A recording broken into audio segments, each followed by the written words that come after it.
Thanks everyone for joining in. I hope you're going to enjoy what's probably going to run to a couple of hours of activity. Now, sounds a long time, but I think it'll pass pretty fast because we've got lots of segments to intersect the various rounds of quiz questions, and quiz questions have been put together by Justin and Martin, and Buzz O'Neill is going to be our MC for most of the evening, along with Juz and Peter Madden on questions. But before we get going, I think it's appropriate that we take a moment to reflect on a passing of a great young Rovers fan far too early in life. But we now observe a moment's applause for Alex Ryan.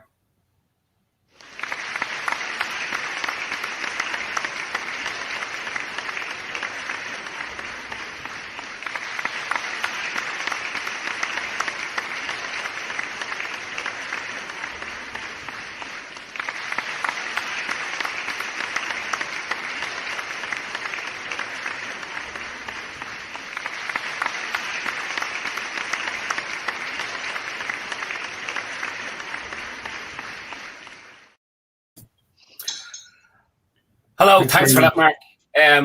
Good evening, everybody. As Mark said, welcome to Rovers' big night in.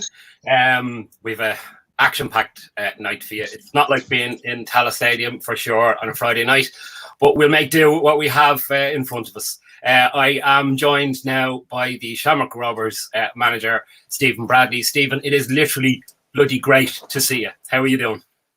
Thanks, Buzz. Yeah, good to see you. Yeah, I'm doing good. Obviously, like everyone else, a bit bored now at this stage, but enjoying the time with the family and with the kids. Don't get to see them much, so yeah, I'm doing okay. Cool. And you're doing okay. How are the team doing? How are the squad doing? What's the setup on a day-to-day basis for the squad? Yeah, they're doing really well as well as can be. We've just been off a video call there at 6 o'clock with everyone, so they're doing their double sessions every day. We have the GPS so we can monitor everything that's getting done. We can manage the workload, how hard they work, and their rest days as well. So they're at a pretty good fitness level for when we do go back on the pitch. Well, you know, you say you have the GPS as well. There's also the Rovers Snitch Squad. So, because I live in Drimna and I get to see Pico pretty much every morning down there giving it loads. So, you know, yeah, Roberto is definitely sticking to the plan and behaving himself. I took a few sneaky videos. I'll send them to you later when he was sitting down on board. Yeah. So, you know, tonight's a fundraiser that the fans have set up, you know, to keep things going and ticking along. We were all, as fans, you know, pretty blown away by Ronan and the lads coming to the club and offering up that pay cut from the start, which was quite a while back when we didn't really think how long this would be going, you know. So, you know, what do you think? You know, what do you want to say to the fans that are doing this, and what do you want to say about the team squad and the players and how they've behaved themselves in this whole situation? Well, first of all, I think the club and the fans and everyone connected with the club should be really proud of this group of players. I think they've shown what they're about. When times are tough, they've, like you said, they've come very early in this situation, understanding that the club is in a really difficult place financially. It's taken a massive hit, obviously, and the players recognise that very early. And having a conversation with Ronan and the players committee, it was very quickly decided that they wanted to offer up the pay cut to the club, which is great. And like I said, it shows what they think of the club, and they're not just thinking about themselves and tomorrow. They're thinking about the club for next year, the year after, and long into the future. So that was a real positive. And then to see to see the fans and what they've set up, I think it's a brilliant gesture from the fans. I'm delighted to see so many people have bought into it, and again, it just shows what the club means to so many people. So I'm delighted, and every one of the players, staff, really appreciate it. Brilliant stuff. Yeah. What's you know, I'm sure you're restricted in probably what you can say and what's public and what's not, but you know, if we were to see a scenario of returning to behind closed doors and things being streamed and maybe the odd game being on TV, and that might be a few months away. A, how prepared would the lads be and yourself be mentally, and B, what do you think? Is it it's a question everyone's asking: is it behind closed doors or scrap the season? What's your thoughts? My personal opinion, Buzz, is that we need to play the games. I think I don't think scrapping the season does anybody any favors now and in the future. I understand the financial implications for every club. I know it's difficult, and everybody's going to have to take a real hit this year. But I just feel that we need to play the games. We need to adapt. Every other profession and every other business and every other job in the world is going to have to adapt. We should be no different. It's an industry. Jobs are on the line. I think the league employs over 600 people. We can't just make 600 people unemployed because it's football. It's a business. It's an industry, and we need to find a way. It's not ideal. Nobody wants it, but we need to find a way to work with the situation that's in hand. Yeah, absolutely. And the players are ready enough for it and up to the task. Yeah. Yeah, with the players, we spoke earlier, and like I said, every one of the players wants to go back training. They want to go back playing, as long as it's safe. And with the testing that's in place now, we're starting testing next week, which is a real step forward and a real positive. And once we start the testing, obviously it gives us a lot better feedback and where we are and if there's any positive tests, and what we do going forward. But the fact that we're starting the testing next week means that we're a step closer to getting back on the pitch, which is a real positive. Okay, brilliant. Speaking of tests, we have a massive test ahead of us tonight, and that's the quiz. Are you going to play, or have you family duties? No, I'm actually committed to something at 8 o'clock, so I can't. I know a lot of the players are jumping on. So, out of them, who do you think would finish first, and who would finish last? Not putting you on the spot or anything. Last, definitely Brandon Kavanagh. First, I will go with Neil Ferrugia. Oh, okay, brilliant. Right, we'll hold you that. We'll see how it finishes out by the end of the night. Stephen, appreciate taking our time. Honest to God, we can't wait to actually see us in the flesh, or if not, on a TV screen very soon. Take care. Thanks very much, Buzz. Appreciate it. Have a good night. Cheers. See you.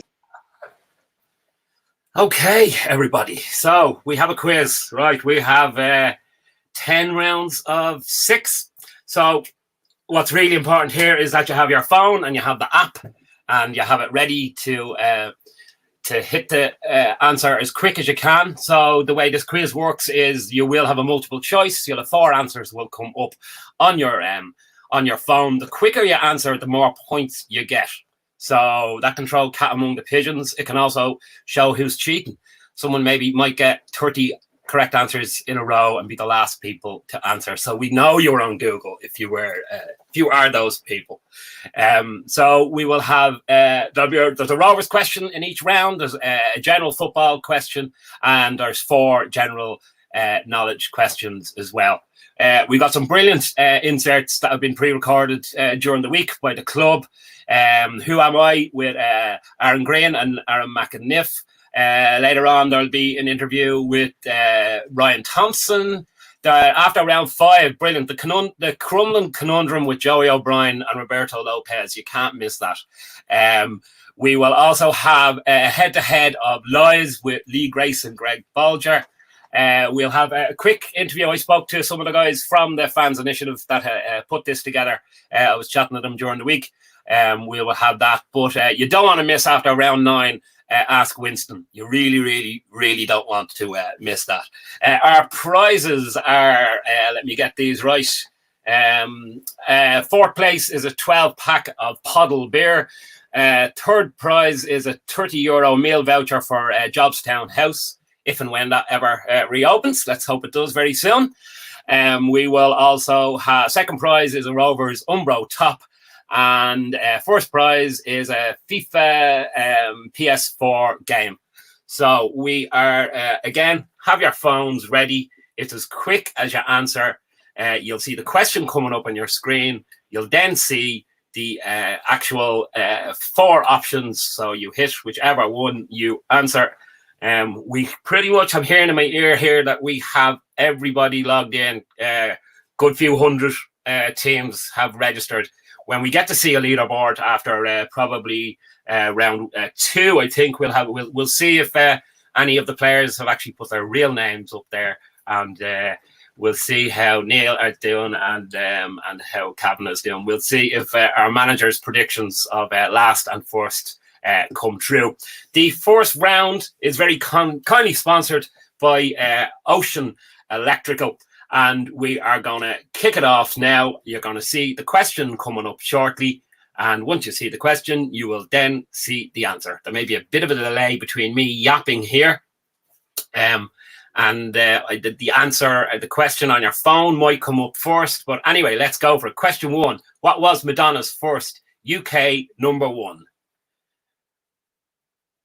Was it A, Holiday, B, Get Into the Groove, C, Like a Virgin, or D, Like a Prayer? And you have 20 seconds to answer each one.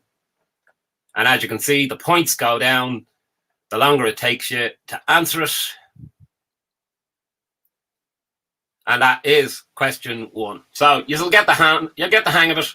And then probably by the rest of the evening, as a few more beers kick in, you'll probably lose the hang of it. But sure, that's the way. Okay, question 2. You can see before, there you go. I didn't even know we could do that, right? We could see that Like a Virgin was the most popular. 7% went for Get Into the Groove, which was probably our 3rd or 4th single. But anyway, now we are question 2, please. Gary Twigg scored how many goals V-Bowls? I'd say around 5,000 or 6,000. A, 6, B, 5, C, 7, D, 8. Honestly, it's got to be 5,000 plus. Easy. So A, 6, B, 5, C, 7 goals, D, 8 goals.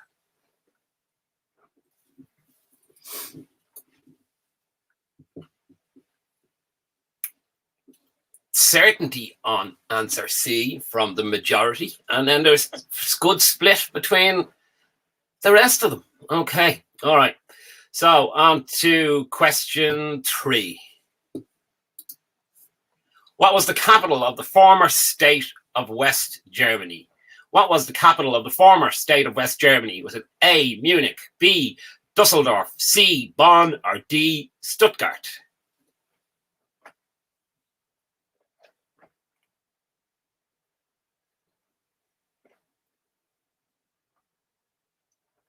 And your time is up.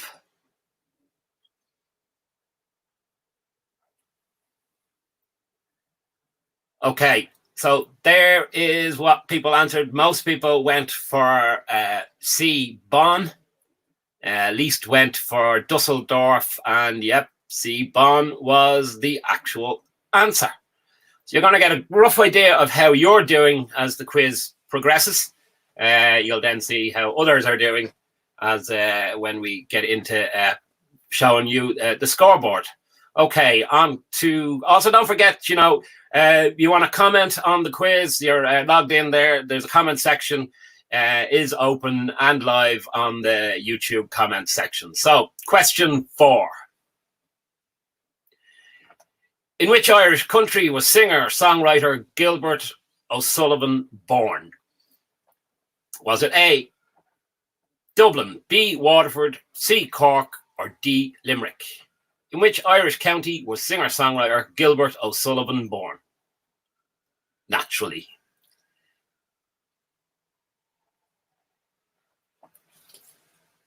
And your time is up. Let's see, most of you went for Waterford, and I would think that's a fairly common knowledge one. And the answer is Waterford. 1% went for Dublin. Don't think he was from Ballybuck somehow. Okay, question 5. In what year did Bachelors Walk first air on RTE? In what year did Bachelors Walk first air on RTE? A, 1999, B, 2002, C, 2001, or D, 2000. And of course, they're all just a year apart, just to make life difficult. Of course they are.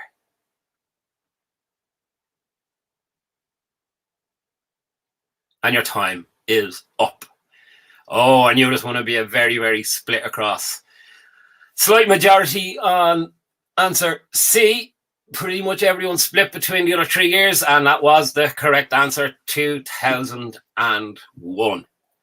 Okay, question 6, which is the last question of round 1. On the TV quiz show The Chase, who is known as the Dark Destroyer? On the TV quiz show The Chase, who is known as the Dark Destroyer?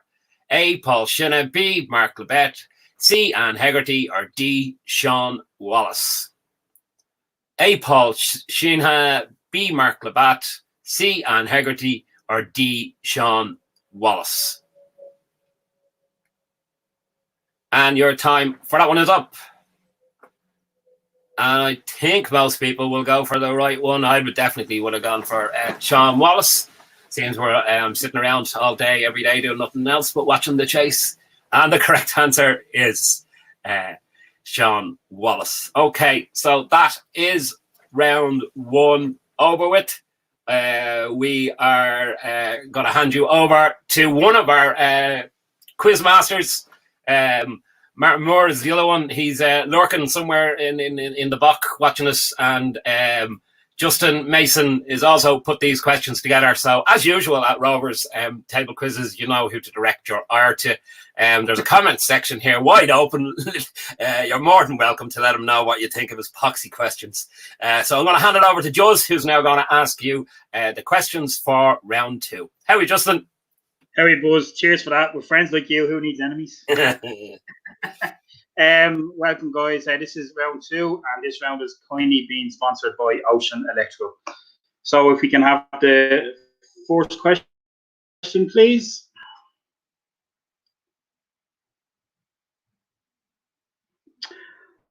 Okay, which of the following countries has not won the FIFA World Cup as the host nation? And the 4 choices are A, Argentina, B, Brazil, C, Uruguay, or D, Italy. So I'll have one European Cup, World Cups, but who has not won it as the host nation? So, and so the time is now up. So the level with Italy and Brazil both on 33%, with Argentina on 21% and Uruguay on 13%. And the answer was Brazil. They lost the final in 1950 to Uruguay, and they were hammered 7-1 by Germany in 2014, the semi-final. Argentina won in 78, Germany in 74, and Italy in 1934 as host nations. So on to the next question.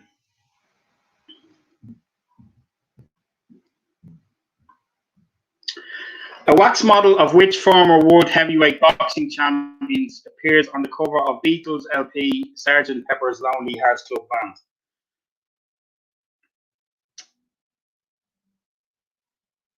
Is it A, Sonny Liston, B, Rocky Marciano, C, Joe Louis, or D, Muhammad Ali?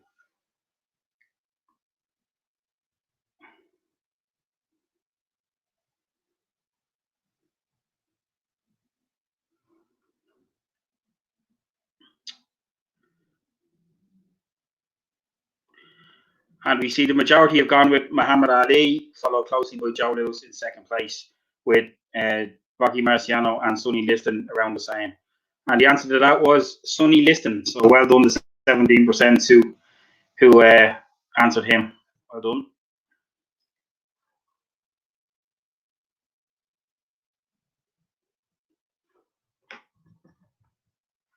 Okay, RT Force Live broadcast of the FBI Cup final occurred during Rovers' historic 6 in a row of the 60s. But in which year was it?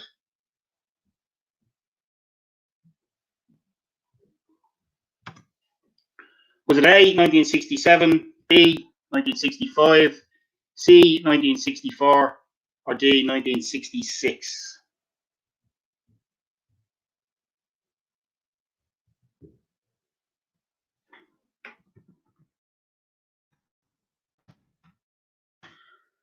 And time is up now. So 37% went 1967.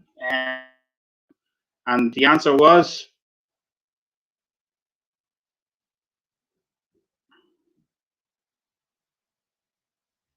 correct for that 37%. It was 1967, a 3-2 win over St. Patrick's Athletic. So, on to the next question. Just that this round is kindly being sponsored by Ocean Electrical. Thanks, guys, for all your help and support. So, who is the youngest actor to portray the role of James Bond on screen?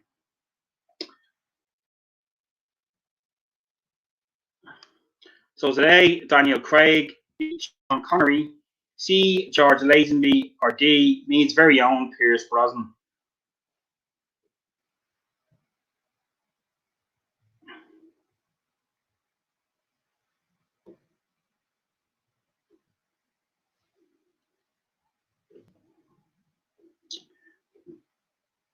And so we have 35% going with George Lazenby, followed closely by 25% with Daniel Craig.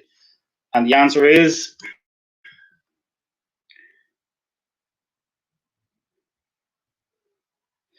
George Lazenby, who famously only ever appeared in one on Her Majesty's Secret Service, if I'm not mistaken. Although if we have some Bond fans, they can correct me if I'm wrong, but that was the only film he appeared in as James Bond. Okay, on to the fifth question of round two.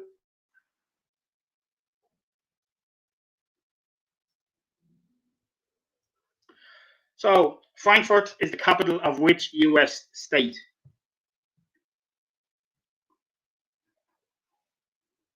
Is it A, Kentucky, B, Nebraska, C, Kansas, or D, Omaha?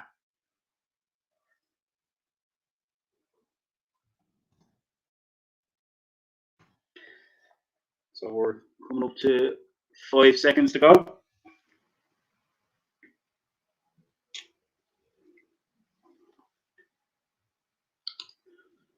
So 39% went Kentucky, 27% went Nebraska, and 22% went Omaha. Obviously, 11% went with Kansas.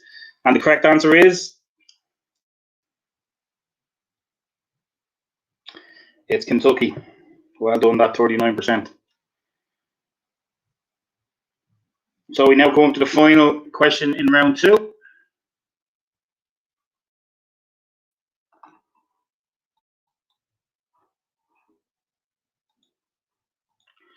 Which is the only footballer to be nominated for the English Premier League Team of the Season while playing for a club that was relegated?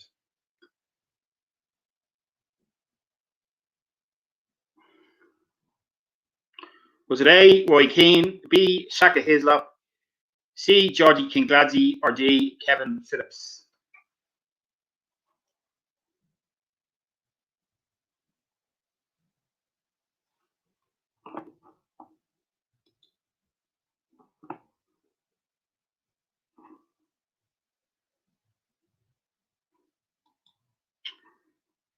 So we see that Kevin Phillips seems to be the most popular, followed by Roy Keane in second place. And the answer to that question was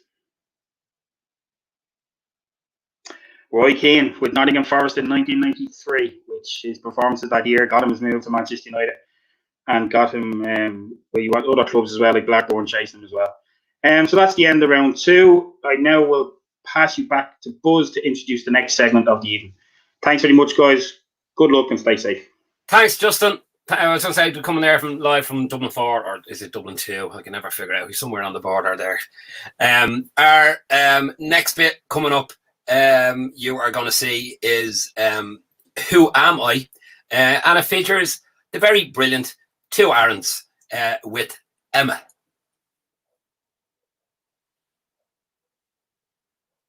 So, Aaron McAneff and Aaron Green, you're both very welcome to the Who Am I Shamrock Rovers Challenge.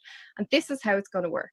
In front of me, I've got two sets of questions, set A and set B. Each player will be asked 10 questions, and they have to guess who the player is from the clues given. You'll get 1 point for each correct answer, and the winner is the player with the most points. Most are your teammates, so you should know them, but we've added in 1 or 2 who are my questions from England and Europe just to test your knowledge a little bit more. And Aaron McAneff, being Aaron McAneff, has thrown a bit of a curveball, and we're also going to have steals. So if you get your question wrong, your teammate has a chance to steal that point from you. So let's keep our fingers crossed that I can add up properly today. So to decide who goes first with set A or set B, I have a little Shamrock Rovers members badge, and I'm going to put it in my left or my right hand. And Aaron McAneff, I'm going to get you to pick which hand it's in for the chance to go first. I'll go with the right hand. So this hand? Yep. No. So it was in this. Oh, Not great. So, Aaron Green, you have the option to pick set A or set B. Which questions would you like? set A, please, Emma. Set I wouldn't A. pick them. Yeah, Okay. all the. Okay, no. So, I'm gonna let you know if it's a teammate versus if it's a player in Europe or in England. Okay. So your Very 10 good. questions. Your first question is about a teammate. I made my 100th appearance for Rovers in all competitions in the last league game played versus Sligo in March. Who am I? Oh. 100.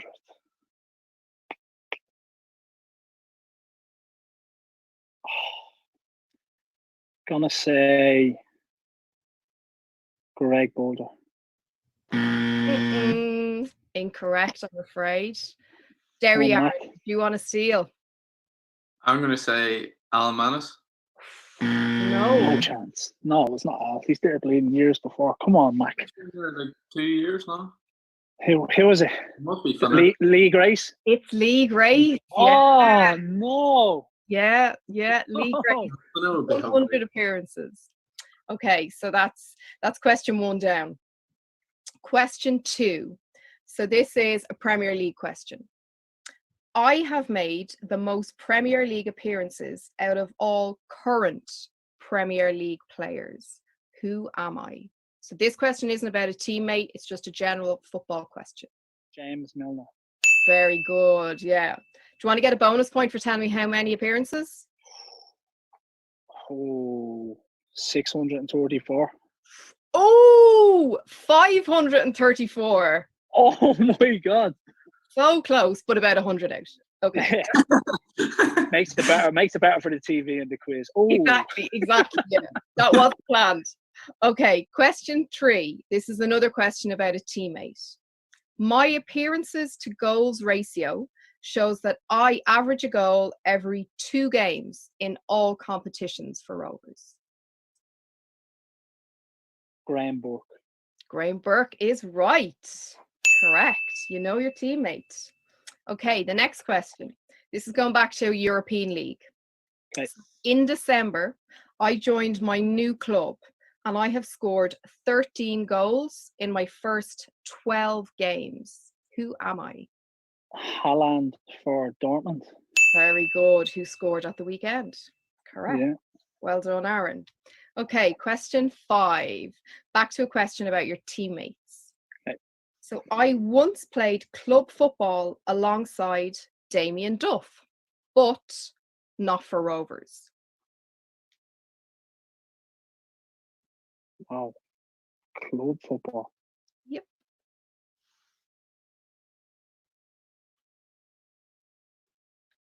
Joey O'Brien. No. Aaron, you have a chance to steal. Ronan Finn. Sean Kavanagh for Fulham. Oh my no. God. And I only given him directions down to the me shopping centre today to get his girlfriend a present. I was like maybe when they were younger, like in a team in Yeah. Dublin or something. No. Cavill. Kavanagh. Great question. Great question, by the way. There you go. I'd like to take all the plaudits for the questions, but they're not mine. Okay, question 6. Another question about one of your teammates. A former Premier League winning captain once said that I was nuts, just like Roy Keane. Who am I? Jack Bourne. Absolutely. Has to be Jack. Has to be Jack. That's probably the easiest question I've ever seen. That's where you gotta go. In That's where any you went with quiz. set A. As soon as the word nuts is mentioned, the answer has to be Jack. Not sure nuts features in set B. We'll wait and see. Okay. Question 7. This is again back to a Premier League question. Okay. I cost Everton £60,000 in January 2009. Who am I? Richarlison. Incorrect. Aaron, do you want to try and steal? James Coleman. Jamie Coleman, exactly. Yeah, former Sligo player. James. What did you say 60,000? Richarlison, 60,000. I didn't. It's the AirPods. I blame that. Yeah, okay, Aaron. So Aaron McNeff has stolen a point. Someone remind me of that when I'm adding them up later. Yeah, you got one. I'll let you know. He's gotten one so far. Okay, question 8 for you, Aaron Green. I once played against Paul Pogba and DeAndre Yedlin in the same week. Who am I? So this is one of your teammates. Oh my God. Jeez. Has to be an international.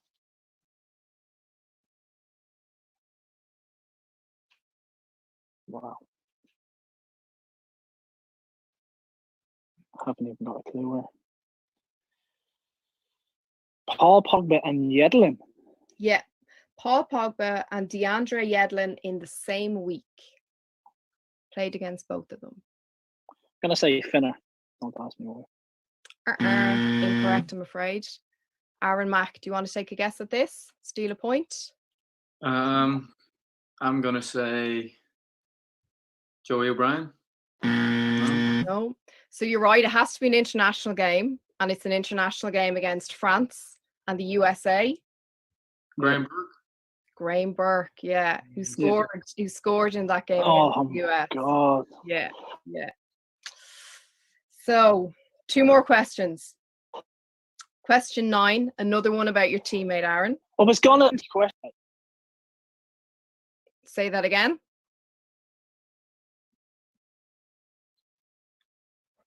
Okay. Have we lost you? Are you back? Green, are you there? Reason. Yeah. Can you hear me? Yeah, Don't know what's going on. No Go worries. on, sorry. You're back. I didn't let Aaron. So you said the next question's about my teammate? So the next question is question 9, and it's about a teammate of yours. So I was part of a 23-man squad that went to the 2016 European Championships in France. Who am I? This is a Premier League question. No, this is about one of your teammates. Of a 23-man squad. Yeah.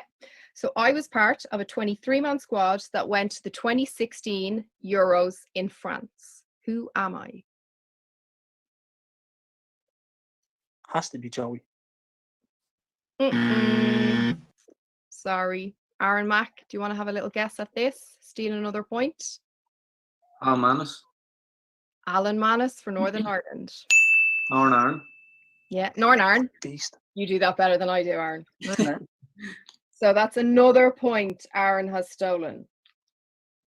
Okay. And your final question, Aaron Green.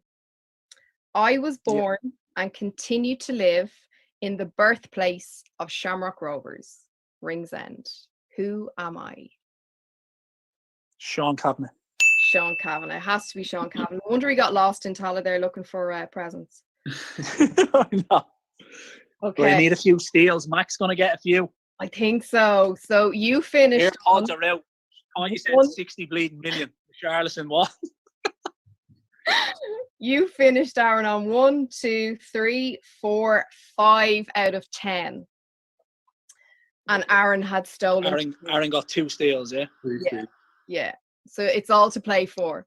And after losing at the Bingo Loco last week, Aaron Green, you need a few steals.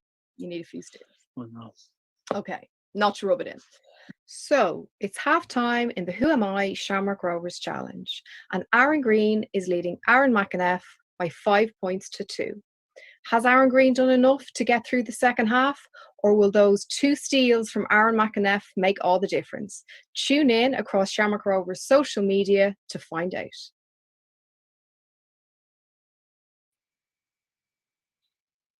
Well done, Emma. Thank you. That's the first half of that. Welcome everybody to round 3, which is kindly sponsored by Shamrock Drains.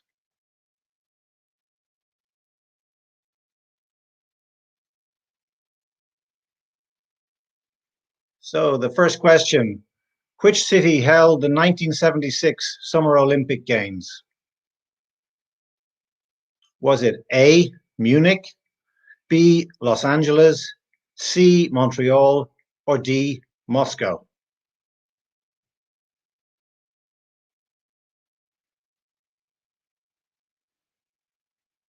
Running down, just 4 seconds to go.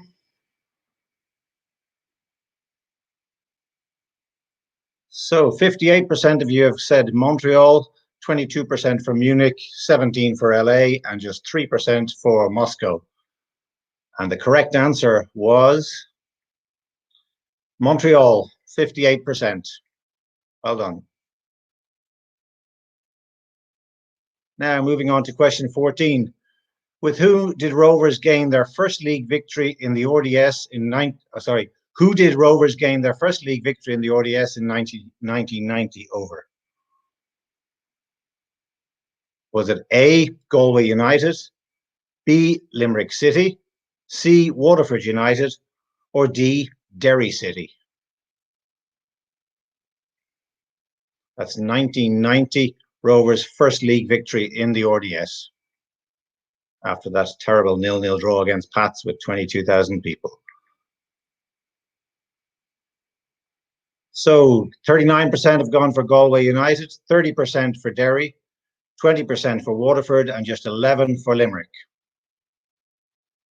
And the answer was Limerick, 11% only. Question 15. In which of these 4 pubs are you most likely to find Ken Barlow in? Probably none at the moment. A, the Woolpack, B, the Queen Vic, C, McCoy's, or D, the Rovers Return?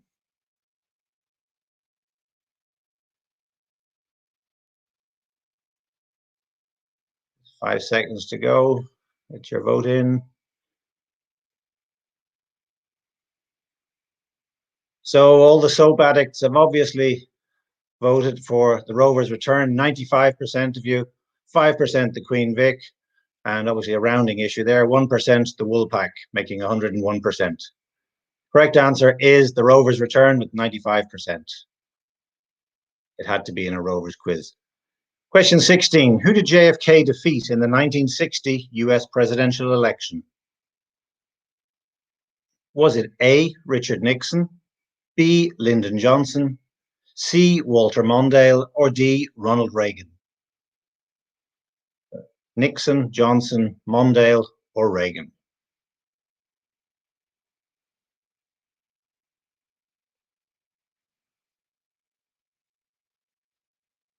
So 56% of you have gone for Nixon, 22% for Johnson, and 11 each for Walter Mondale and Ronald Reagan. And the winner is 56%. It was Richard Nixon that JFK defeated in 1960. Moving on to question 17.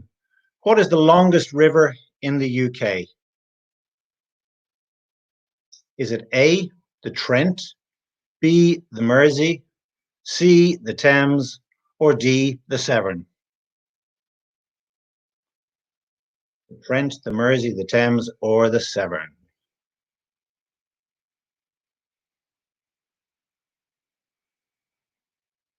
And the correct answer, the vote were 65% went for the Severn, 23% for the Thames, 7 for the Mersey, and just 4 for the Trent. And the winning question was indeed, the winning answer was indeed the Severn, with 65% of you getting that. Question 18. Which one of these real-life figures has Michael Sheehan not portrayed? Was it A, David Frost, B, Alex Higgins, C, Tony Blair, or D, Brian Clough? Good mix of possibilities there. Frost, Higgins, Blair, or Clough.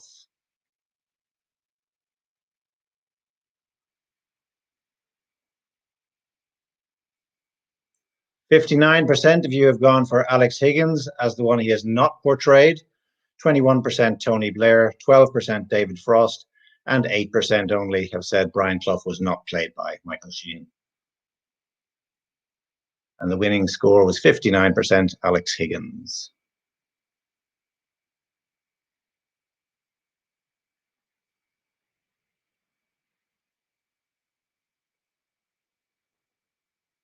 So, the leaderboard, we have Peter M, who has answered 13 out of 60 questions correctly. Second, Brendan D, who's also answered 13 out of 60. And in third, we've got Fristo with 11 out of 60 answered correctly.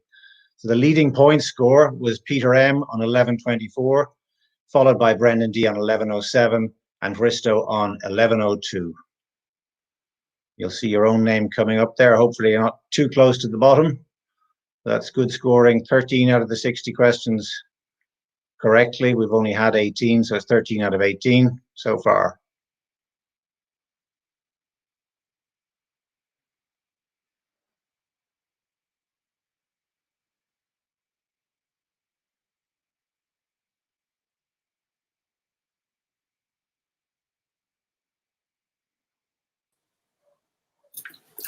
Okay, brilliant, Peter. Thank you very, very much. We're seeing the bottom end of the table right now. Let's see. Oh, okay. There's still, as you can see, the spread of points. It's all still in the hundreds, so it's all still to play for.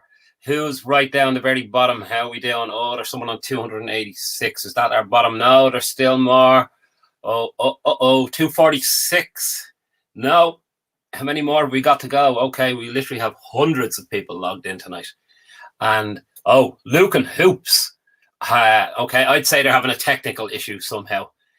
Hoopy Stee in 4th and Shirley in 5th. Okay, we're going to crack on with the rest of the segments, some of the stuff that we have had players been interviewed, and very grateful and thanks to Dave Carpenter for sponsoring this next piece. This is an interview with Gotta, the man that pulled off that save in Belgrade, Ryan Thompson.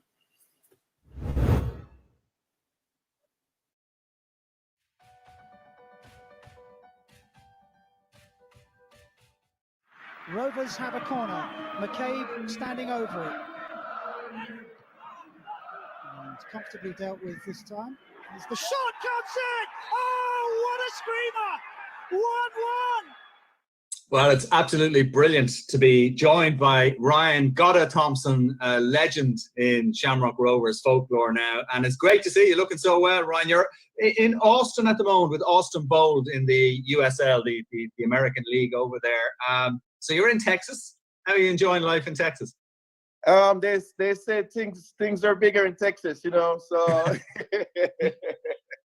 no, but for real though, it's amazing here. It's a great city. 2 years ago, I convinced my wife to move here to pursue this new job, and we did. And to be honest, it's probably one of the better cities that I've lived in. I was tempted to say best city, but then I remember Dublin, Very good. Yeah, no, you will not forget your time at Shamrock Rovers. Never. In a minute. But you're a player coach now. So you're moving into the coaching side of things with Austin as well. How interesting is that?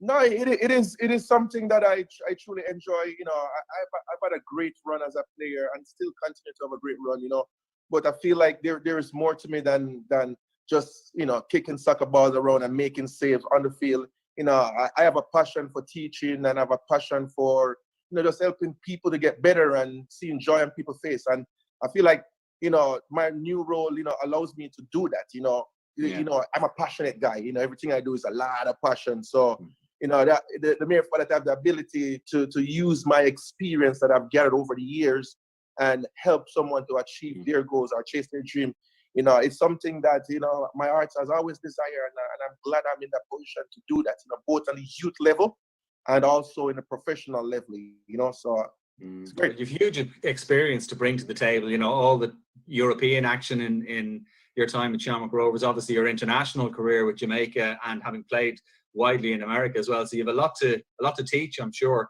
Just in terms of what's going on there at the moment, with the lockdown and everything, are you still in lockdown? Are you back training, or what's the situation?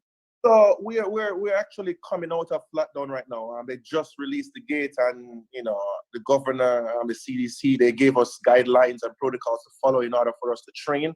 So we are starting back up with individual, you know, but we still have some social distancing, you know, in effect. But the mere fact that we're able to go back on the field and kick a soccer ball, and, you know, it is amazing, because we haven't done that in 2 months. You know, this pandemic has hit us hard, hit everybody hard. So it's just a good, positive sign that we're able to do what we're doing right now. So thankful. And I suppose working with goalkeepers in particular, it is kind of, in terms of social distancing, it's a good position to be able to, you know, be part of a group. Yeah. And, you know, and just it's amazing here for me in Austin, in the sense that I'm not just working with goalkeepers. I'm the first assistant, so I also get to coach entire field players. You know, so yeah, you know, and it's something I'm enjoying. As I said to you, man. It's great that, you know, also get to do the goalkeeping side of things, and in this pandemic, you know, the social distance stuff, you know, goalkeepers are probably the one that come out on the top right here, because most of our work tend to be social distancing, you know. Let me take you back a decade then, back to the days when you used to be able to hug your teammates, and Shamrock Rovers came on your horizon. For a lot of Rovers fans, they wouldn't know exactly how you heard about Shamrock Rovers or how the move to Dublin came about. So the long and short of it, right after I graduated college, you know, I had a really successful college career, and, you know, I went to play PDL. It's called Players Development. It was a summer league right after I finished school, you know, and I just did that in the time being, just to stay in shape and make that transition from school to pro.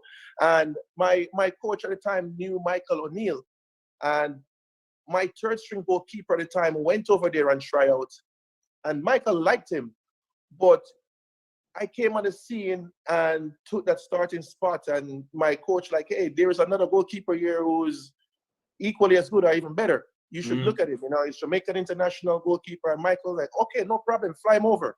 So I jumped on a plane, and, you know, I found myself in Tala, you know, right to that beautiful stadium behind you there. And it was for me, it was like a dream, just being in Ireland. You have heard so much stories about Ireland, and there's one thing, you know, we always talk about Irish and Jamaicans. We're very similar people, you know, we're very passionate, and we're good people, we're hardworking, and we speak the truth, you know. So, you know, I when I came there, I felt that similarity, and I felt that love and joy, man. And, you know, it was a thing that, man, I'm gonna try to win a spot here, and thankfully I did. And, you know, Michael O'Neill offered me a contract, and it was the best thing that happened to me that year, to be honest, you know.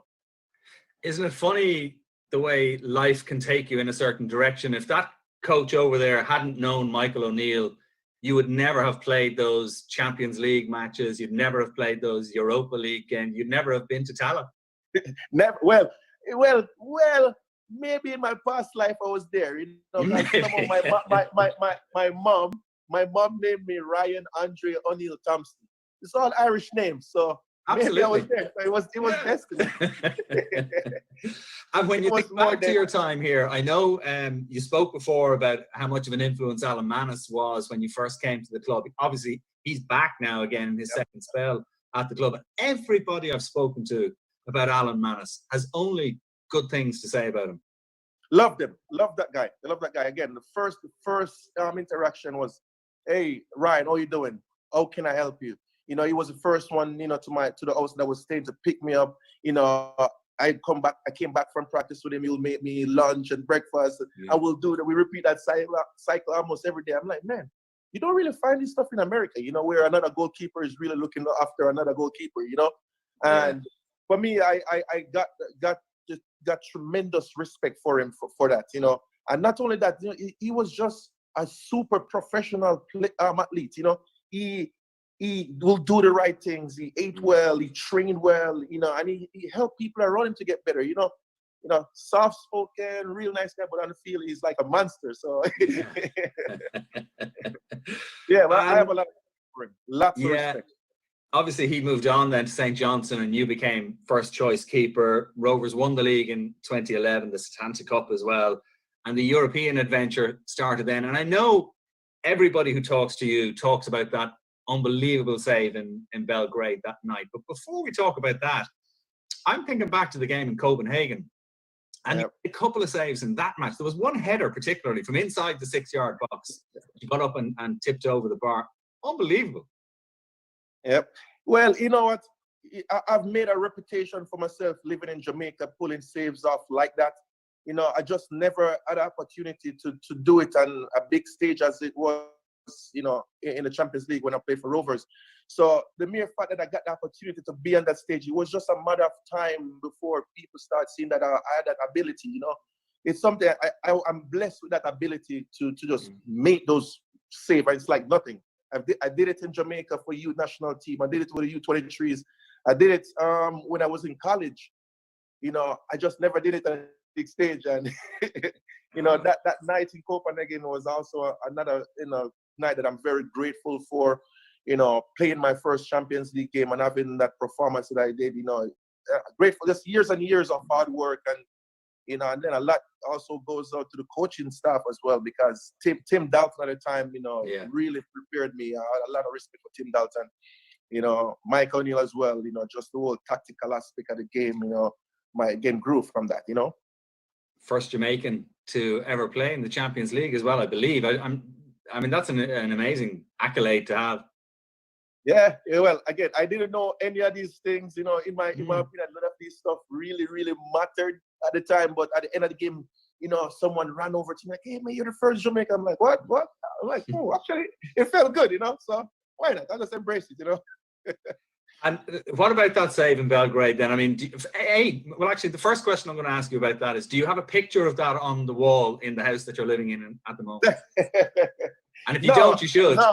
I think it was Bobby Bessar or George Kelly. One of them sent me, I think it was Bobby, sent me a picture of me fully stretched out. Yeah. I'm like, man, that was unreal. That was unreal. Easily the best save that reflex save that I've made.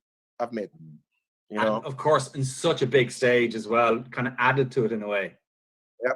Again, I'm just thankful that I was able to do that and be a part of history, because I know how much that game meant to Ireland in general, the Irish supporters, the Shamrock Rovers supporters. You know, I was just grateful, man. I was just grateful because that's something that goes down in history. You know, I was a part of history, but most importantly, it made a lot of people happy that night. And, you know, I'm happy I could put smiles on people's face, man. That's my dream in this life, you know. Obviously, the Europa League group phase then followed, and you played in 4 of the games. You didn't play in the 2 matches against Tottenham, home and away. And I wonder, is that a little regret? No, you know what? Strange enough, like, now that I'm looking at the stadium behind you right now, if you could recall the game against Ruben Kazan when I saved that PK, that double PK save. Yeah, the penalty. Yeah, I got up and I started celebrating, and I think it was Dan. Someone pulled my head, and somehow I strained the muscles across my neck, and for weeks I couldn't move at all. So that's how I ended up missing missing. I didn't know that. Yeah, a lot of people didn't know. That's why I ended up missing the Tottenham game. And I was just slow coming off injury. I sat on the bench, but I couldn't really move my upper body at all. Yeah, it was just an injury from the Tottenham game. And then, we had a class goalkeeper in Richard Brush as well, so, I'm just happy he got to play the game. And again, it was a great experience just even being there, playing against likes like Hurricane, who's now a superstar, Yeah. It's just amazing,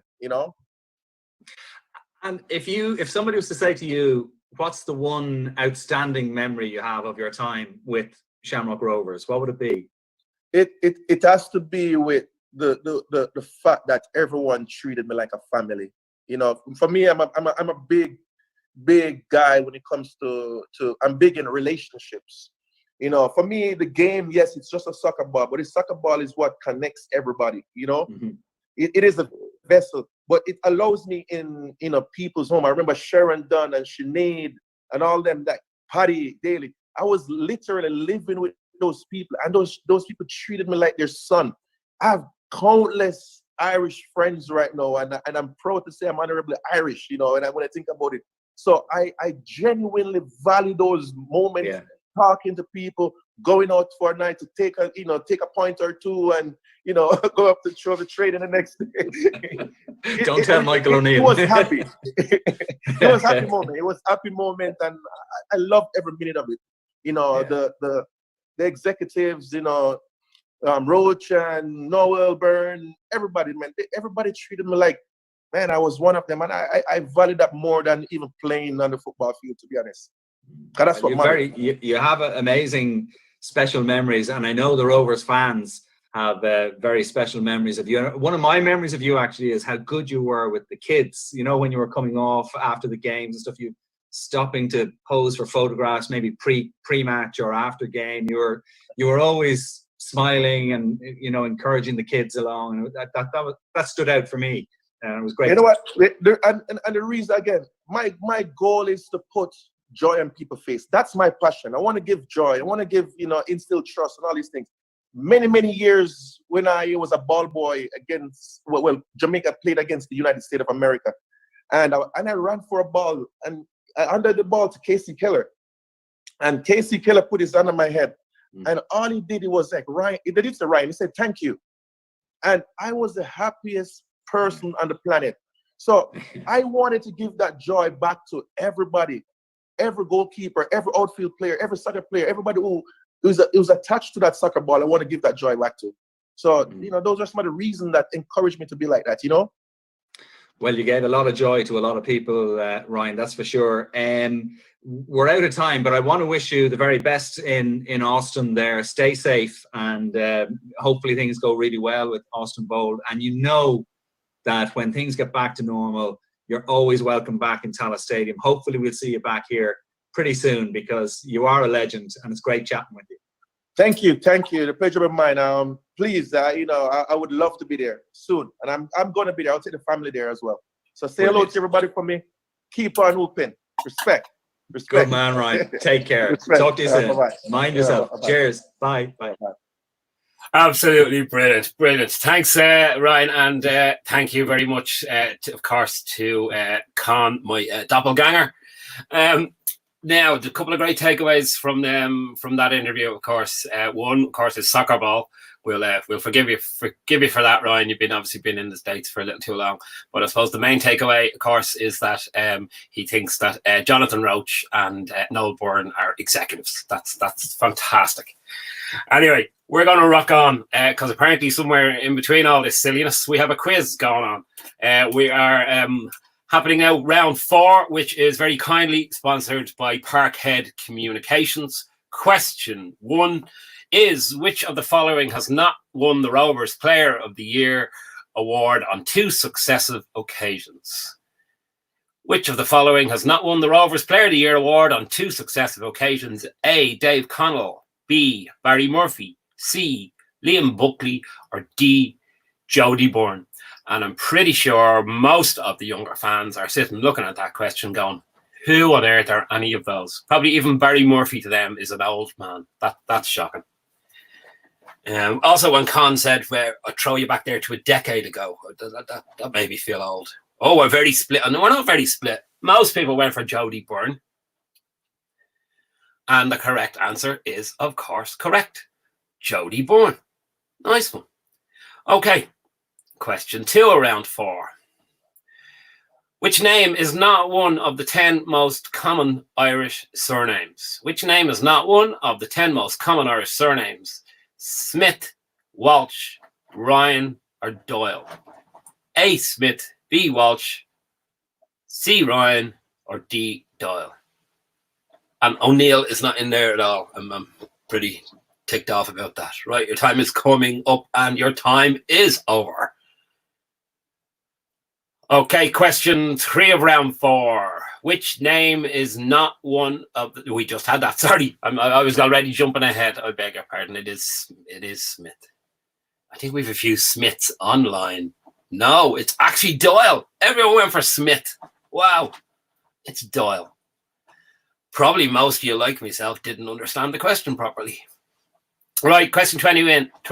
The unofficial anthem of the nation and a song much loved by Rovers fans, Flower of Scotland, was composed in which decade? I apologise for this question already. Yes. The unofficial anthem of the nation and a song much loved by Rovers fans, Flower of Scotland, was composed in which decade? 1760s, 1860s, 1960s, or 1660s? I don't know that, to be honest. I'd punt it at 1860s, but probably way out. Most people went for 1860s. 45% of them did. Maybe I took a lucky guess, and we were wrong. It was the 1960s. Well, that's news to me. Okay, on to question 22. In the series of Marvel superhero movies, Clint Barton is the real name of which character?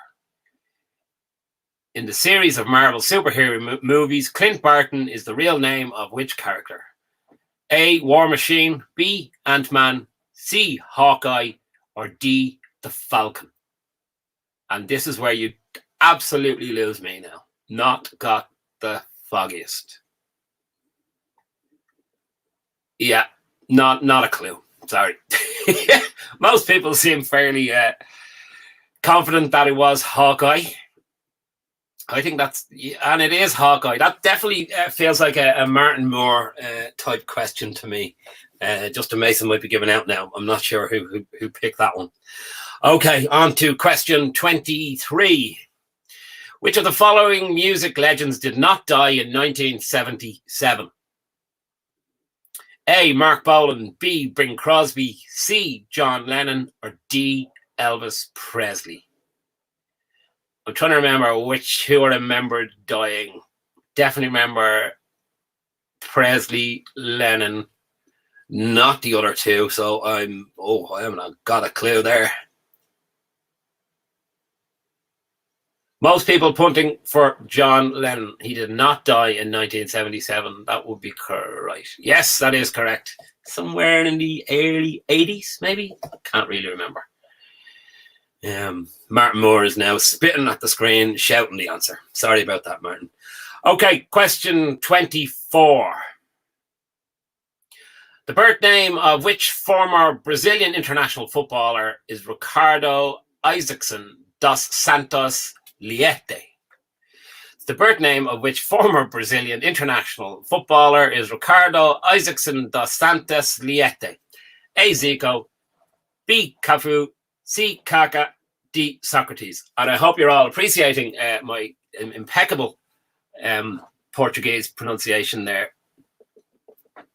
Yes, I was bluffing it. Oh, we're very evenly split between Zico and Kaká. I'm punting for C, for Kaká. And it is correct. I don't actually have the answers. I am trying to play along here, and I really am doing really badly, by the way, in case you're wondering. Okay, 24. That is our last question, right? Am I handing you back over to the Rings End Rose? I am indeed. Yes, back over to where are we going? We're going to Justin Mason, straight to Juz, and he's going to ask you the questions for round 5. Thanks, Juz. Thank you very much, Buzz. I'm technically from Pear Street, but we'll let it go. I actually knew you would say that. Yeah. It's that bridge that just avoids a lot of people. Welcome to round 5, guys, which is kindly being sponsored by the lads and the SRFC Ultras. And we'll all remember the great display they put on the cup final, and it will stay with us till the day we die. So the first question in round 5, which is the 25th question in total. Nice to see you was a famous catchphrase of which game show host? Was it A, Leslie Crowder? Was it B, Michael Barrymore? Was it C, Les Dennis? Or was it D, Bruce Forsyth? So again, like Buzz said in the previous round, there's probably a lot of younger Rovers fans going, who in God's name are these 4 people? But the people of my ilk, they would be, and older, they would be well-known names. So we'll see how it goes. Well, 94% went with Bruce Forsyth. I think that's fairly conclusive. And the answer was, of course, Bruce Forsyth. So, who scored Rovers' last league goal in the 2011 league winning season, sorry. So is it A, Dean Kelly, B, Gary Twigg, C, Ronan Finn, or D, Chris Turner?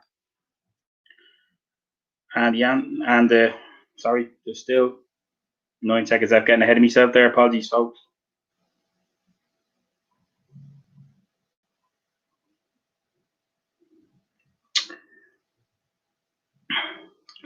Oh, so we have Dean Kelly seems to be the popular answer in this one. And the answer was Ronan Finn. We beat Galway 4-0 the last day of the season, folks, after the league was won, and Finn got the 4th that night. So Dean Kelly got the goal that won us the league, obviously, but Ronan Finn got the last one. So, 27. Who was the first artist to perform a concert at the revamped Aviva Stadium in 2010? Was it A, Lady Gaga, B, Michael Bublé, C, Pink, or D, Robbie Williams?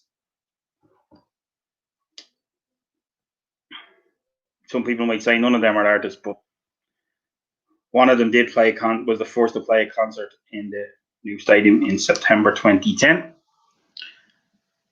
So we have 49% saying Michael Bublé and 35% going with Robbie Williams. And the answer was Michael Bublé. Yes, Friday, September 24th, 2010. We beat Galway 3-0 that night in Tala. I won't tell you where I was because I'll just get dogs abuse. All right. On to the next question. Which player scored in the last football game at the Old Lansdowne Road and the first football game in the new Aviva Stadium? So is it A, Robbie Keane, B, Kevin Doyle, C, Paddy McCourt, or D, Dave Mulcahy?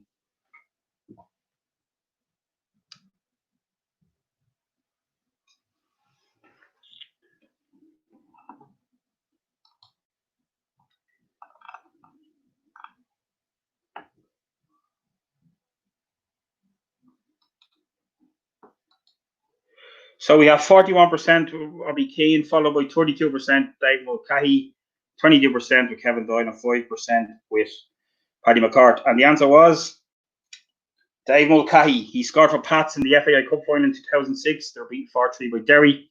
And then he scored the night where most of us would have been in Madonnas when League of Ireland played Manchester United and lost 7-1. Dave Mulcahy scored for League of Ireland team that. On to the 5th question. For this round, question 29. Which city in the US is known as the Windy City? Is it A, Denver, B, Washington, C, New York, or D, Chicago?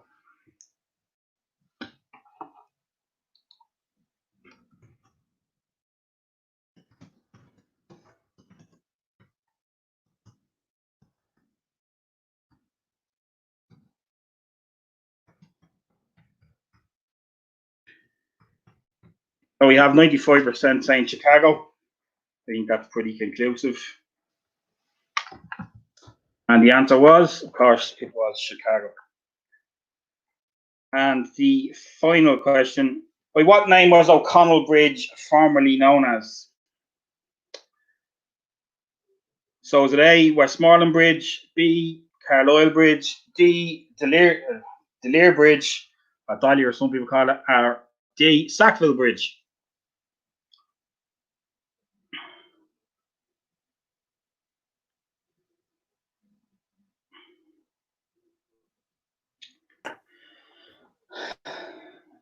And the seems to be split here, but 58% majority saying Sackville Bridge, followed 30% saying Carlisle Bridge.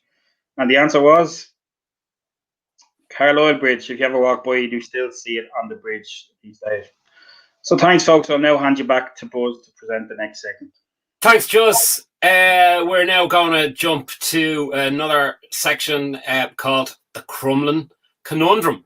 And it is hosted by the Prof and our friends at Tales from the East End podcast, featuring Joey versus Pico. Over to you, boys.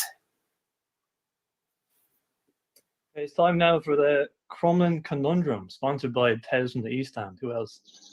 So we have 3 Crumlin natives in this virtual room. We have myself, Pico Lopez, and Joey O'Brien. Pico, you, of course, are the reigning podcast quiz champion. I can see the trophy there. There it is. Fun to you. Have you been keeping your mind sharp during the lockdown, watching reruns of The Chase every afternoon? Pretty much, yeah. Chase, countdown, catchphrase, just in case. Just keep myself on the ball. And Joey, I know you're on the winning team in the George Byrne Memorial Quiz, but you were beaten by Pico in last year's questions from the Cup final. So this is a rematch of sorts.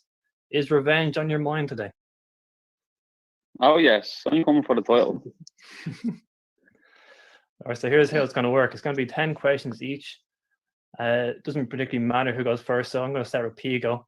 You'll keep taking turns, and I'm going to give you a 10-second time limit. So 1 point for every correct answer, and steals are allowed, so potentially more than 10 points on the table. And I'll add up the scores at the end. So you guys ready? Yep. Right. Round 1. Pico. Who was Rovers' 3rd penalty taker in the FAI Cup final shootout?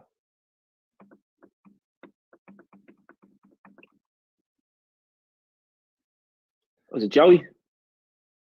It wasn't. Over to Joey. Ah, Greggy. Greg Bodger is correct. Yeah. Point for Joey. Fair play, didn't I went up second. You were down for 6th, weren't you? Yeah, thank God. Okay, Joey. The one that always matters. Joey, name the first team Rovers knocked out on their way to the Aviva last year.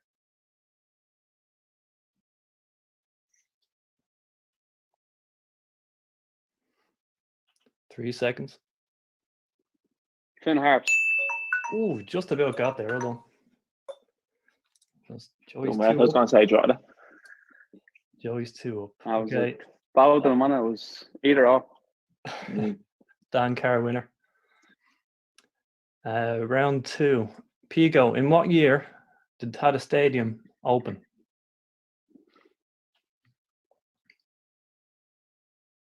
2011.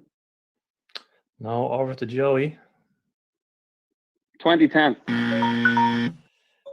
No, you're both wrong. It's 2009. You were close, Joey. Were you both close? So Joey, still staying on that topic, who were the opponents in that historic game? Sligo. Yep. Joey's racing away here. Round 3. Pico, which former goalkeeper is the only survivor of Mick McCarthy's backroom team to be appointed to Stephen Kenny's staff at Ireland? Jesus, I have no idea.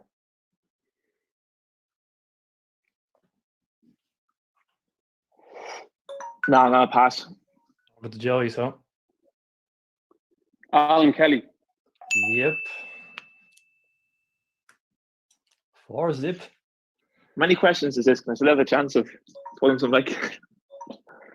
It was 10 rounds, so we're still on number 3. So it's not all rounds. Yeah. Joey, name the new Ireland under-21's assistant manager. John O'Shea. Yep. 5 now. Looking bad, Pico. Give us something to bite at, Joey, please.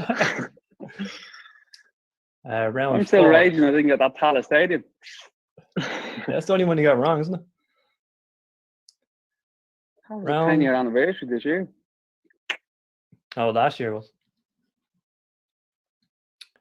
Round 4. Pico, which was the first country in Europe to end its football season because of the coronavirus? The Netherlands. No, over to Joey.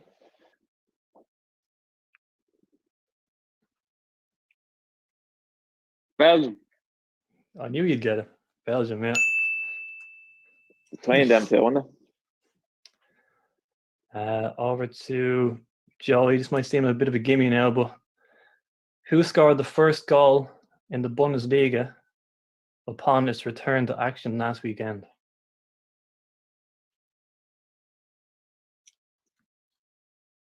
Haaland. Yep, Haaland for Dortmund. 7-0. It's the only one I knew actually so far. Another German-related question, Pico. This is round 5.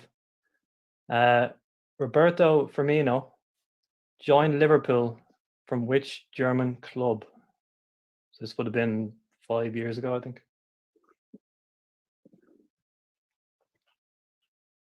Alex. Werder Bremen. No, pass to Joey. Hoffenheim. Yeah. Jeez.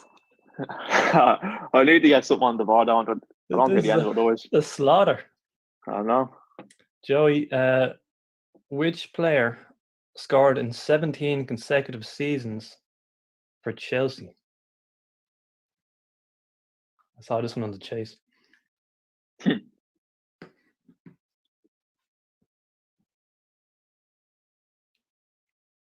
John Terry. Just on the timer, yeah, I'll give you that. John Terry. Pico, so we're on to general knowledge now. Oh, Jesus. Pico.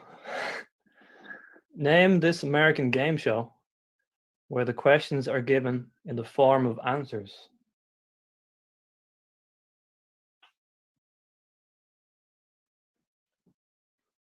Jeopardy? Yep. He's off the mark at last. Not there. Comeback on. Joey, in chess, which piece forms an L shape and can jump overhead the piece blocking it?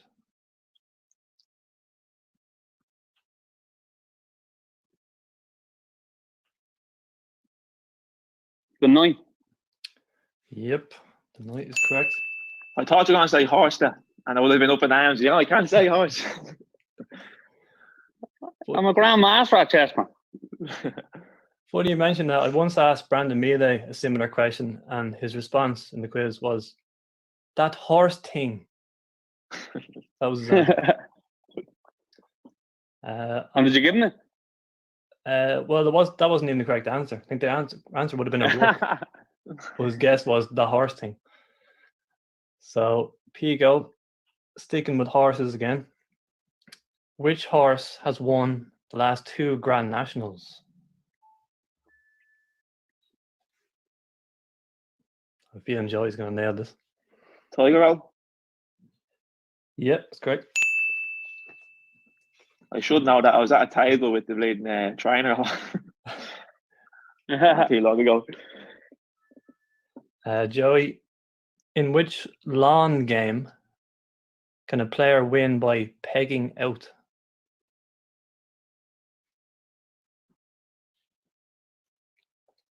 Balls. I assume this is a different sport, isn't it? The answer is croquet. Oh, I could stole that. I actually knew that. Oh, You're winding me up. Sorry, He Pico. done that to me in the final. No, Gary He done that to Parsons me did in the that to you. final. Jack, payback. I've never we done that need to to- you. No. That's a None first. and void this. Need to null and void this. There's no champions at the end of this. I'll give Pico a pity point then. So back onto Pico. What is the capital of Poland?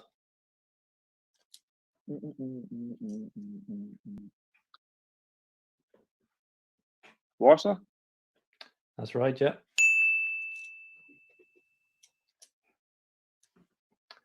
Joey, name a Japanese city other than Tokyo. Hiroshima. Yep. You remember your history from school anyway? Oh, yes. German Castle alumni, both years. Yeah. No. I've ventured out to Japan before. Fair play. On my travels. Back to Pico. Which South Korean movie won the 2020 Oscar Award for Best Picture?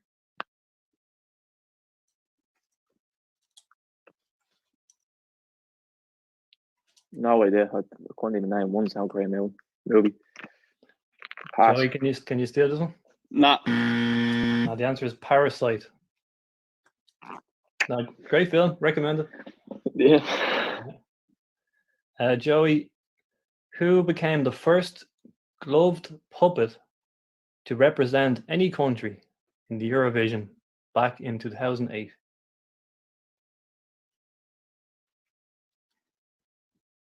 The main man has to be Dustin. Dustin the Turkey is correct, yeah. And we're into our last round. And it's a Crumlin team. So I'll start with Pico. Phil Linney, from Tin Lizzy, of course. He lived on 2 roads in Crumlin. Can you name either of them?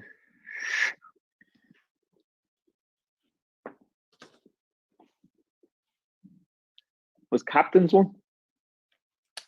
No. That's your guess done, so give it over to Joey. Kildare. No, the answer is Legdon Road and Rutland Avenue. Was he? Yeah, I thought he was in Kildare Road. According to Wikipedia, anyway. Wikipedia is never wrong, so that's right. And Joey, your Crumlin question is as follows. Name this actor who was born in Crumlin, known for his role in the TV series In Treatment and the 1995 film The Usual Suspects.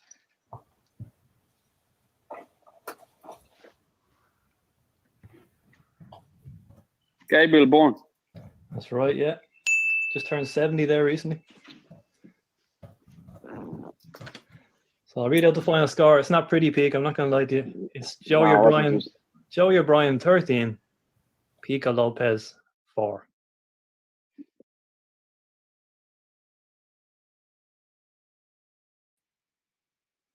So, welcome back to the quiz. Thanks, guys. That was a great Crumlin conundrum. Hope you all enjoyed that. We're back in now for round 6 of tonight's quiz. Tonight's round 6 is kindly brought to us by Glass and Glazing Services. And the first question in this round: which one of the following clubs have Rovers not faced in European competition?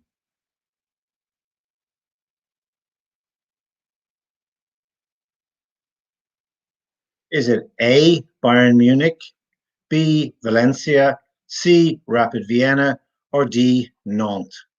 So that's Bayern, Valencia, Rapid Vienna, or Nantes.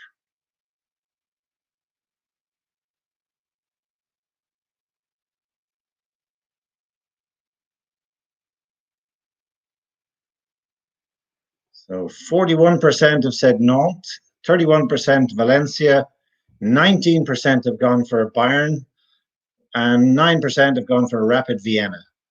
The correct answer is 41%. It's Nantes. Rovers famously came very close to getting through against Bayern Munich in the European Cup. Question 32. How many manned moon landings featured in the NASA Apollo project?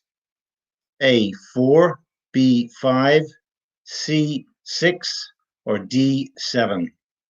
Now, we're going to go with what's on the screen. It's A6, B5, C7, and D4.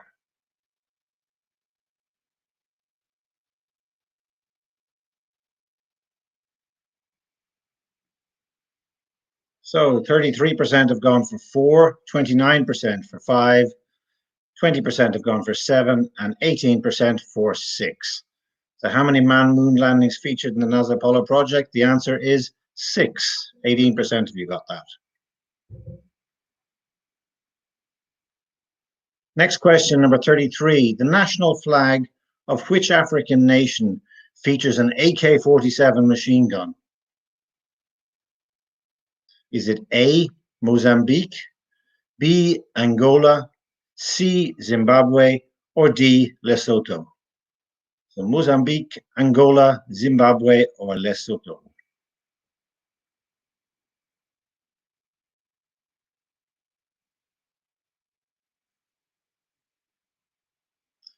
So 67% of you are saying it's Mozambique, 15 for Angola, 11 Lesotho, and just 7 for Zimbabwe. Let's see if the 67% were right. They were. The answer is A, Mozambique. Quite an unusual flag emblem. Question 34. Who is the youngest of the 6 main actors in the classic TV comedy show Friends? Is it A, Jennifer Aniston, B, Lisa Kudrow, C, Matthew Perry, or D, Matt LeBlanc? Aniston, Kudrow, Perry, or LeBlanc?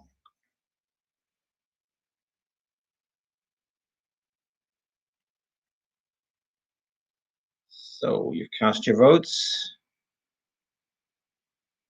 And 36% say it's Matt LeBlanc, 28% Jennifer Aniston, 25% Matthew Perry, and just 12% say Lisa Kudrow.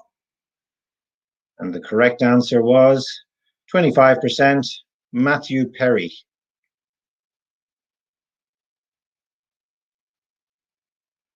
Question 35. The film and TV series MASH is set during which 20th century war? Was it A, World War II, B, the Vietnam War, C, the Korean War, or D, was it World War I? World War II, Vietnam, Korea, or World War I?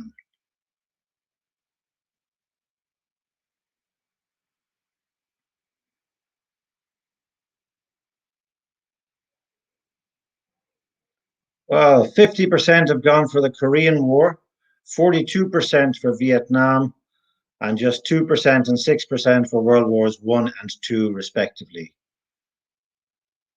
And the answer was the Korean War. Hawkeye and co. were in the Korean War. 50% of you got that right.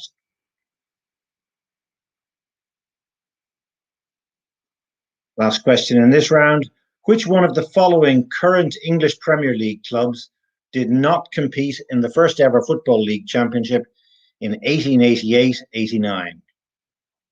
Was it A, Everton, B, Burnley, C, Wolverhampton Wanderers, or D, Sheffield United? Everton, Burnley, Wolves, and Sheffield United.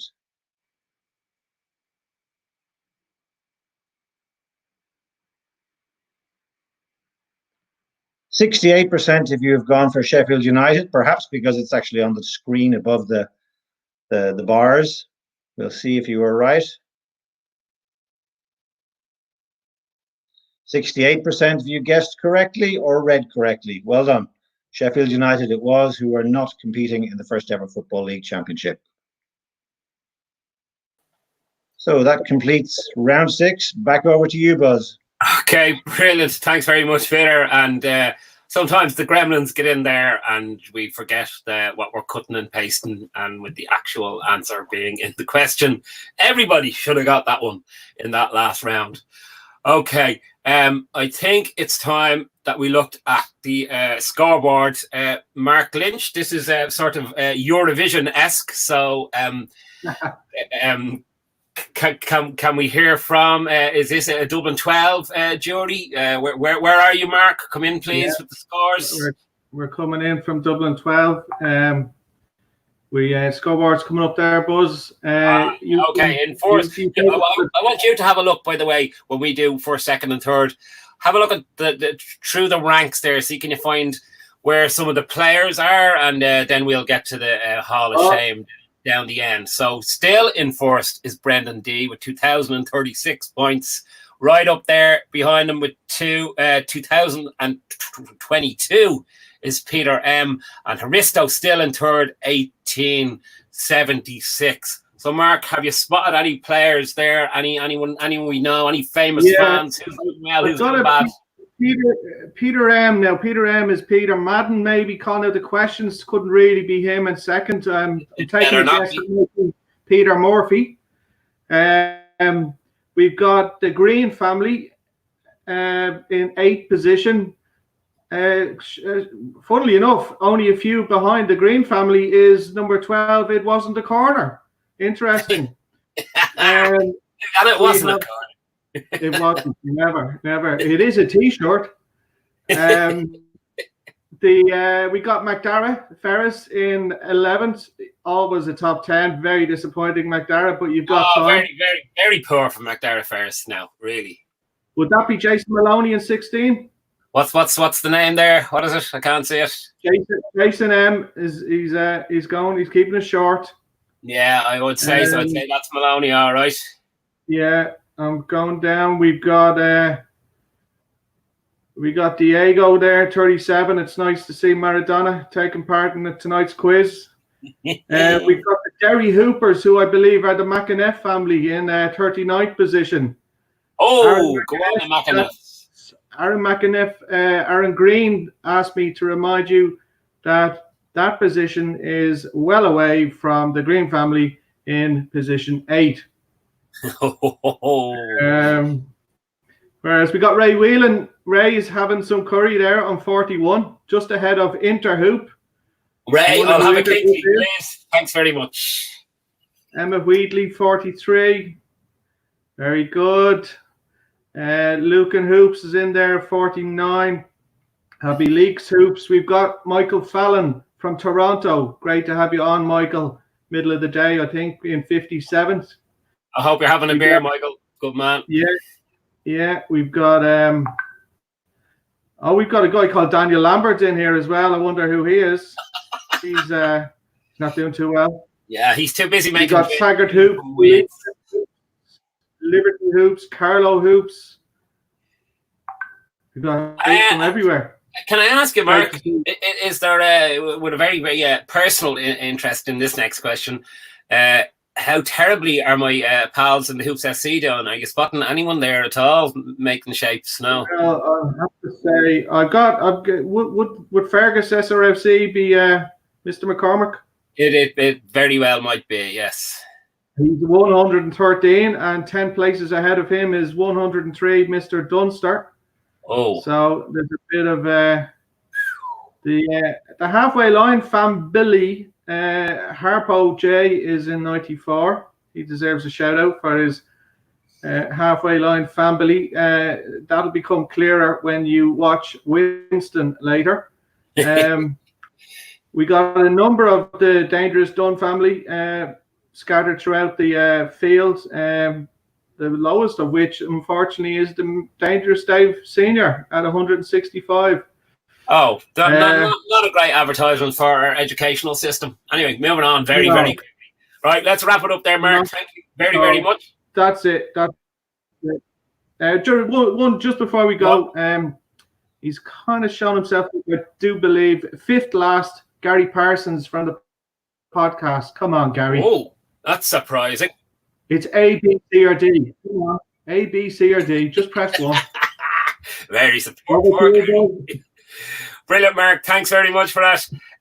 We are going to jump now next to the second part of Lies with Lee versus Greg and Emma Wheatley. By the way, just before we start this, can I just say thank you, Emma, for doing this and continuing on that great tradition, it looks like, of broadcasting from your shed, or do you live in a sauna? You and Marty Morrissey look like you are broadcasting from the same place when you were recording this.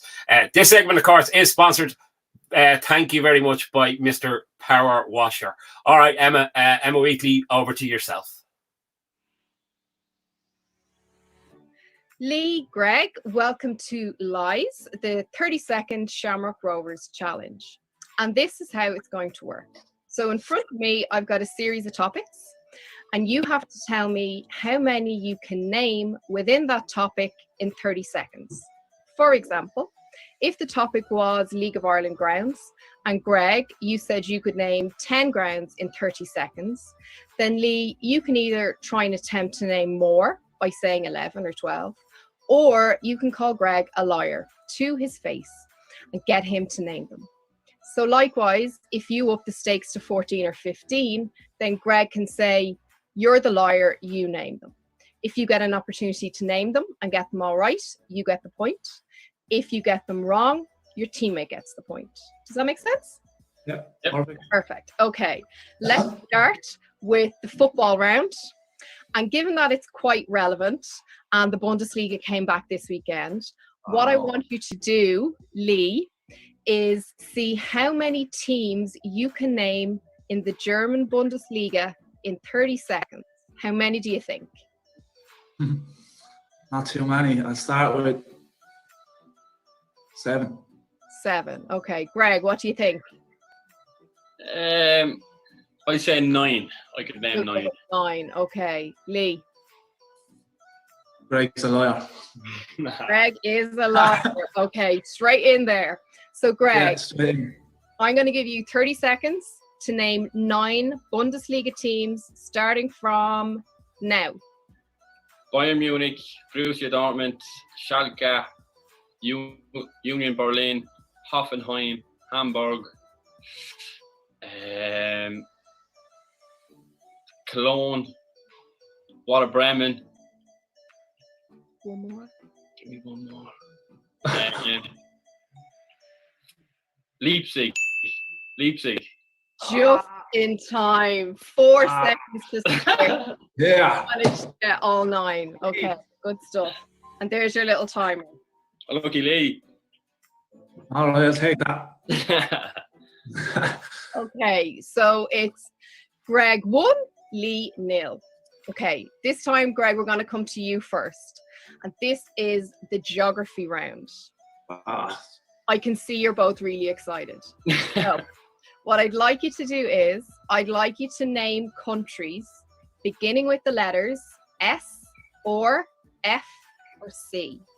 How many countries can you name in 30 seconds, starting with those initials? Greg, what are you going to do? What initials? S, F, or C? Shamrock Rovers Football Club. Right. FC. I'd say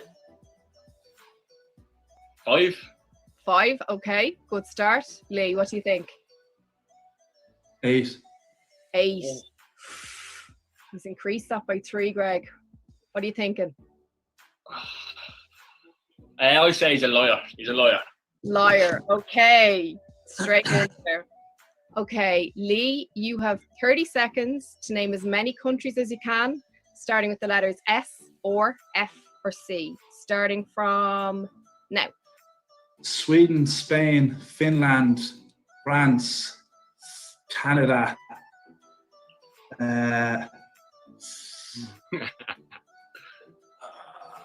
Switzerland. You said him. Faroe Islands.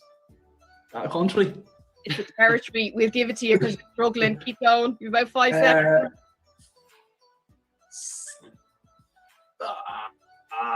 It's gone. It's gone now. Timer is gone. Lucky Lee. Unfortunately, you didn't manage it, so Greg gets a point there. So it's 1 off. So this is the next minute. This decides the game. So we're going to go back to Lee, and you have an observation round. So in 30 seconds, how many things would you see in a gym? How many things do you think you can name? Darren Dillon has you in the gym all the time. How many things do you think you could name in a gym in 30 seconds? Start with 10. Start with 10, okay. Greg, what are we thinking? This is his speciality, isn't it? About 20. I'd say 11. Okay, 11. Lee? 12. 12. 13. 13. This is for the winner, lads. Greg's a liar. Greg the liar. So 13. So 13 things you'd see in a gym, Greg. And we will give you 30 seconds starting now. Dumbbells, bench, bands, stereo, barbells, ropes, bikes, rowers, steppers, mirrors, come on, weight rack. 2, 1, and you're out of time. So not alone does Lee get the points, but you have to do extra sessions in the gym now. You're going to spend enough time there. Darren Dillon might be happy. Okay, so the final score of Lies, the 30-second Shamrock Rovers challenge, is Greg Bulger winning 2-1. Hello, Greg. Lucky Lee. Maybe next time. Yeah, maybe next time. Brilliant. Brilliant, lads. Brilliant, brilliant, brilliant. Thank you, Emma. Absolutely class. Emma also explaining what SRFC stands for. That'll go down in Rovers history. Brilliant. Thank you very much. We are going to crack on because there's more questions. This is, where are we? Round 7. So we have 4 rounds to go. We're having a quick update. Are we still having another quick update? No, we're not. There's no need. We didn't play around. We're grand. We are going to crack on with round 7, which is very kindly sponsored by the Larrys. And if you're Rovers, you'll know what that is. If you're not, sorry, I can't help you. Question 37. How many times have Ireland won the Eurovision Song Contest? This is a question I have some knowledge in, and I do know the answer. A, 6, B, 5, C, 7, or D, 8. How many times have Ireland won the Eurovision Song Contest? And we'll not make any references to Johnny Logan. Let's see, who do we... yeah, it's all pumped for the right answer. Pretty much 67% for C, which is 7, which is indeed the correct answer. Okay, question 38. On what date did Shamrock Rovers play their first home game in Tallaght Stadium? What a day that was. 9th of March 2009, 13th of March 2009, 15th of March 2009, or the 11th of March 2009. And just so you know, we are tracing every one of your answers. We have your phones. We know who you are. If you get this wrong, you're never allowed back into Tallaght Stadium again. You cannot get this. You cannot get this wrong. 58%. Oh, there's lots of people went from. Oh, wow. And 58% for the 13th of March 2009. Right. Okay. So we know who you are now.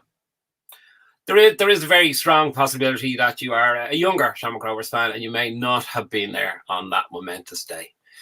So yeah, it was, of course, B. Question 39. In which Irish county is Newgrange in? In which Irish county is Newgrange in? A, Meath, B, Louth, C, Westmeath, or D, Offaly, or Offaly.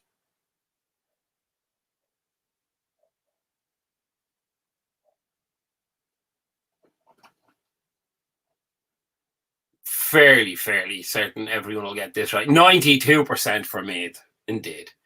It's probably about the only decent thing in Meath, apart from, of course, the road to Dublin? And the answer is, of course, Meath. Question 40. Who was the first president of Ireland? Was it A? Oh, well, apparently not Eamon de Valera, Amon de Valera. Maybe he was the French cousin. B. Erskine Childers, C. Senator T. O'Kelly, or D. Douglas Hyde. Amon de Valera definitely sounds Spanish.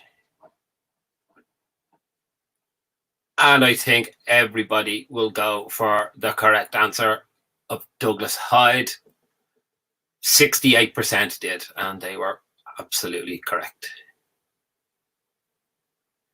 Question 41. Who scored the first goal of Italia 90? Was it A. Claudio Cangiana, B. Roger Milla, C. Francois Omenbeek, or D. Diego Maradona? And I do remember watching it. I really can't remember. If you were with me in the Cat and Cage in Drumcondra back in 1990, you may remember. And it's fairly split. Most people going for B, Roger Miller, and the correct answer is C, Francois, whose surname I can't pronounce, and I'm not going to pretend I can again. So the answer was C. Well done if you got that correct. And question 42. Food, Glorious Food is the opening number from which musical? Is it A, Annie Get Your Gun, B, Fiddler on the Roof, C, South Pacific, or D, Oliver? Food, Glorious Food is the opening number from which musical? And I won't put you through the torture of attempting to sing it. Good tune, though. And this one I'd say might split. No, why I doubted you. I don't know why I did. And the answer, of course, is Oliver, that 95% of you went for. Okay.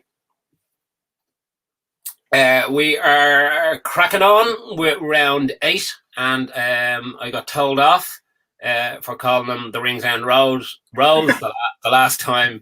So I will hand you over to Justin Mason, the Pearse Street Princess. Thank you, Justin. Cheers, boys. Thank you very much. Welcome to round 8, guys, which is kindly sponsored by WD Plumbing and Heating. And we'd like to thank them and all our sponsors this evening for all their support for tonight's event. So question 1 in round 8, which is question 43, is as follows. Who captained Rovers in their first ever league game and Tallaght in March 2009? So the 4 options are, was it A, Ollie Cahill, B, Stephen Rice, C, Aidan Price, or D, Shane Robinson?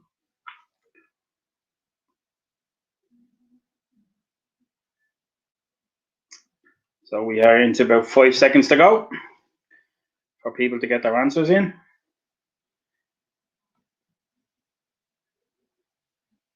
And 67% have gone for Shane Robinson. I would assume that would be the correct answer. And indeed it is. And as Buzz mentioned earlier, a wonderful night for our club. And for those who are there, we'll never ever forget it. Okay, on to question 44. The Arizona Coyotes compete in which American sport? And it seems like the Gremlins have got in here again, but sure will. A, baseball, B, ice hockey, C, American football, or D, basketball?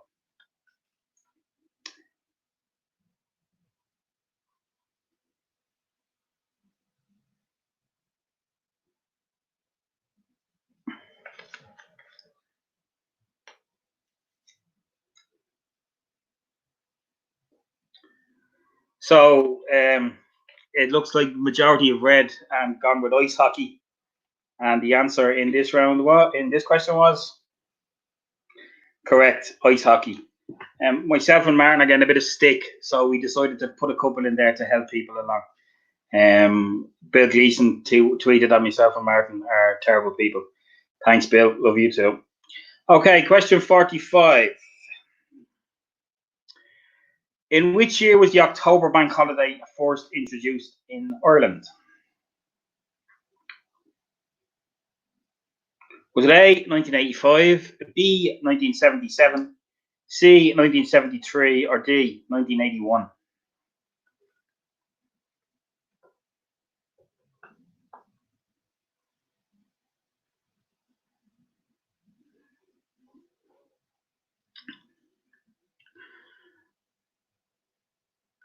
And 38% have gone for 1977, but just behind it, 25% gone for 1981, followed closely by 1973 with 20%.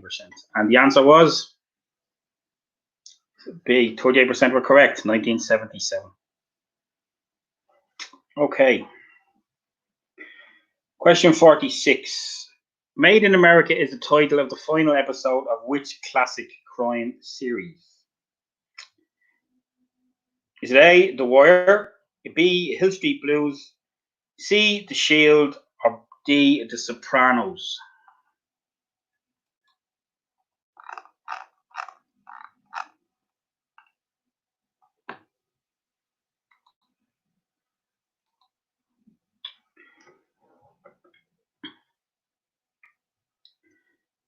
So 67% went for The Sopranos.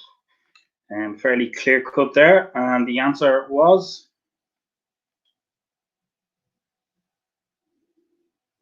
indeed 67%, 2/3 were correct. It was indeed The Sopranos. Question 47. So question 5 in round 8. Which year saw the last ever execution by the guillotine in France? Was it A, 1967, B, 1957, C, 1977, or D, 1947?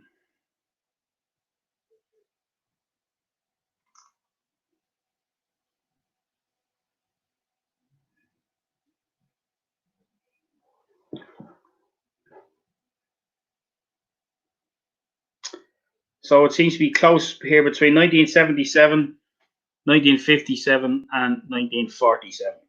And the answer was 1977. I think that's 3 questions where 1977 has been the answer. I didn't set these ones even though it was the year I was born. I didn't want to be that vain. So well done, Martin. And then on to question 48. So who was the youngest manager to win the English Premier League title? Was it A, Roberto Mancini, B, Antonio Conte, C, Pep Guardiola, or D, Jose Mourinho?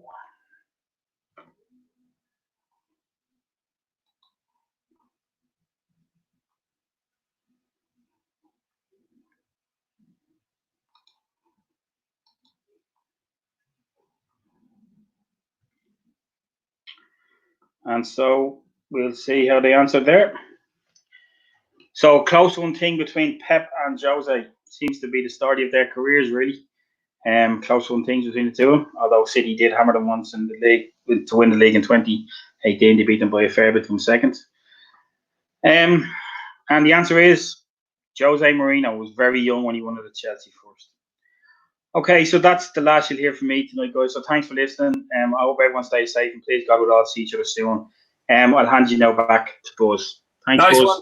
Thank you very much, Justin, and thanks a million for you and Martin, as always, for all the Rovers quizzes, for setting up the questions. I was going to say we were going to pretend maybe that this was live, but it's not. Earlier, I spoke to some of the guys behind the Fans Initiative to fundraise for the club, and also that tonight's money that's been raised by the quiz is going towards. So I'll hand it over. I'll hand it over to myself. Okay, ladies and gentlemen, we were joined earlier by 3 fans who are responsible for, who are to blame basically for putting this whole thing together. We're joined by Wayne Heffernan, Patrick Tutty, and Paul O'Brien. Can I go to whoever, let's say, who come up with the idea first for this fundraising initiative? Whose idea was it originally? It was Wayne Heffernan's idea, but originally he posted in Rovers chat to say that he think it'd be a good idea for us as fans to try and raise funds. So I seen the post, Pat Tutty, and as well as us three, there's other lads, Sean Ferry, Fikar O'Brolacon, Paul Kinsley, there's a few others, Ethan and that. So there's definitely more than three of us who have been going to show behind the scenes. And then obviously Mark Lynch has been helping, and then I know obviously the lads like yourself and Joe's and whoever else in the hand with the quiz. So it was Wayne's idea, and then we kind of all came together and kind of pushed it in as well. So Wayne, let's go to you on that then. Why? What is the fund for? Who is it for? Who is it by? Well, originally it was just basically after seeing the players take the pay cut after winning the cup in the season after having. We just thought it'd be great to try give something back, to say, like, this group of players for us, we all say it, that they get us, they get the club at the moment. Yeah. But putting the post up, as what happens with Rovers, put up the post, and the next morning my voicemails are Paulie to say I was on a committee. So I don't know how it literally just grew like there. That's literally went from there. But we're trying to just raise as much as we can to say when the players come back and the manager goes back to say, look, the fans are there, the fans are with us, they get it. We're going to help as much as we can. Regarding the money will go to the club, obviously through the members to the club, but the lads in the background are doing amazing work, as Paulie said.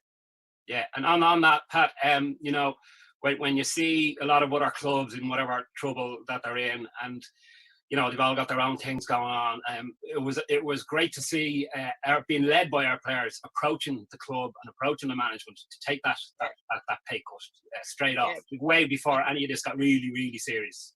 Yeah, but to follow on what Wayne said, I think that's what kickstarted it for everybody. Buzz. I mean, Ronan Finn led it. I think he's the captain. He led the 25% pay cut thing. That kind of hit home for everybody, I think. You know, I mean, everybody knows League of Ireland players aren't on great money, and there's a pandemic on, people's jobs are on the line, and they went and took a 25% pay cut. So that talked to me a bit, you know. And then I seen what Wayne had to say about raising money, and Paul got in touch with me, and it was great just to give my hand. That's all we're doing. We're all coming together as fans, like, you know, it's brilliant. Yeah. Brilliant. And Paul, you talk a bit about where we're at numbers wise. It's gone mad in the last while, hasn't it? I know this quiz now is going to be another great injection of cash as well. Yeah, so I think I just checked it a few minutes ago. It was at 19,470 or something like that. So obviously we're still looking for 3 sponsors to sponsor the remaining 3 segments. All the rounds are full. The other segments are full. And the quiz, as you said, Buzz, is going to be a great money spinner for us. So we should, I reckon, get over to 20,000, hopefully closer to 21,000 by the time it's all over.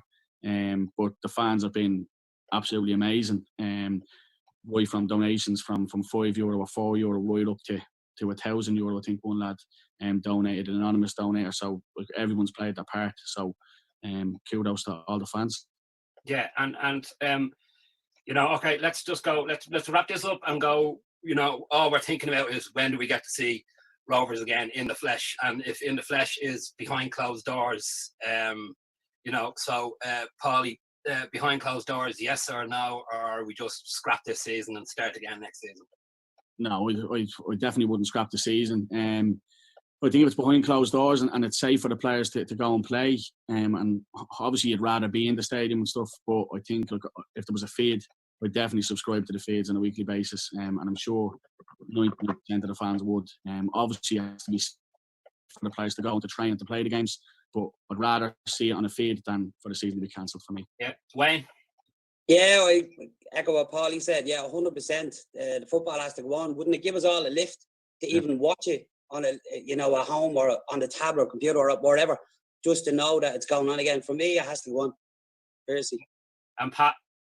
Yeah, full house, Buzz. Yeah, I agree with the lads. It's it has to kickstart some way, and the only way is behind closed doors on streaming sites. But then so be it, because we'll get back eventually. You know what I mean?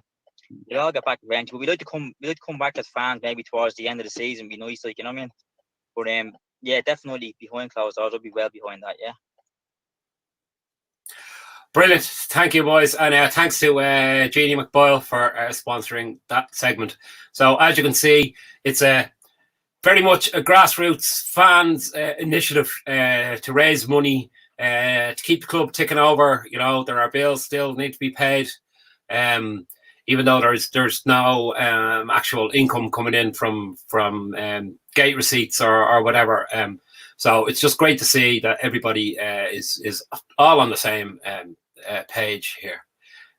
We are going to crack on. What round are we on? We're on round 9, penultimate round, and is Peter McMadden on standby? Where is Peter? There he is. How are you, Peter? Peter McMadden, that's a new one. McMadden. Sorry, yes. Peter McMadden. Welcome back. There's 2 more rounds left, and this is round 9. And well done to the lads on that initiative. Very, very impressive. Well done, guys. So, question 49, the first question in round 9. By what name is Vincent Damon Fernier better known as? Vincent Damon Fernier. A. Vincent Brown, B. Liberace, C. Alice Cooper, or D. Damon Albarn? Vincent Brown, Liberace, Alice Cooper, or Damon Albarn?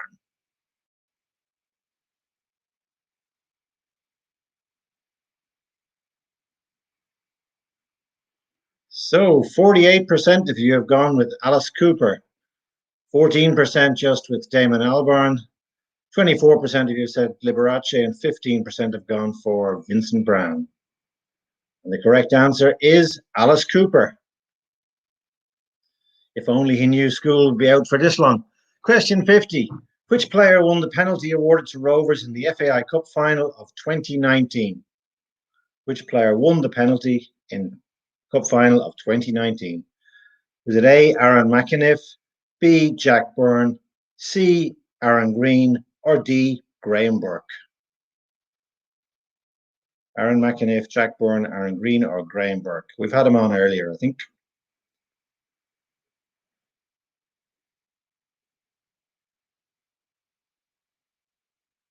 %7% of you indeed have gone for Aaron Green, 11% for Aaron McAniff, and 11% for Graham Burke. Obviously, November's a long time ago for some of you, and the correct answer is, of course, Aaron Green with 77%. Question 51. Who did Ken Doherty defeat to win the 1997 World Snooker Championship? Was it A. Ronnie O'Sullivan, B. Stephen Hendry, C. Steve Davis, or D. John Higgins? Yeah, 5 seconds left now.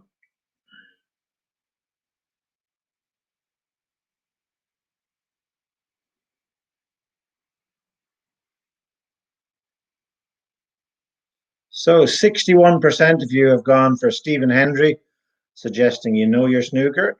15% just for Steve Davis, 17 for John Higgins, and 7 for Ronnie O'Sullivan. Let's see, do you know your snooker? 61% of you were correct. It was indeed Stephen Hendry.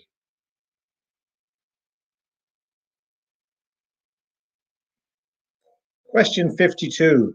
The character Colin Ball was better known as what in a famous BBC comedy? The character Colin Ball was better known as what? Was it A. Granville, B. Godber, C. Denzel, or D. Trigger? Granville, Godber, Denzel, or Trigger?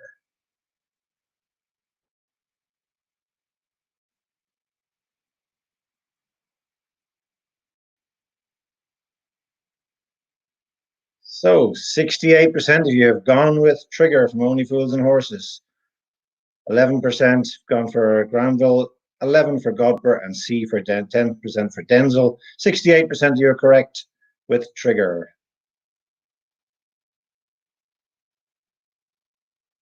Question 53. In 2019, Avengers Endgame became the highest grossing movie of all time. Question mark. That's an interesting question. Avatar, B. Infinity War, C. Star Wars Episode 7, The Force Awakens, D. Titanic. In 2019, Avengers Endgame became the highest grossing movie of all time. A. Avatar, B. Infinity War. Star Wars, or D, Titanic. 45% of you have gone for. So we've gone back there.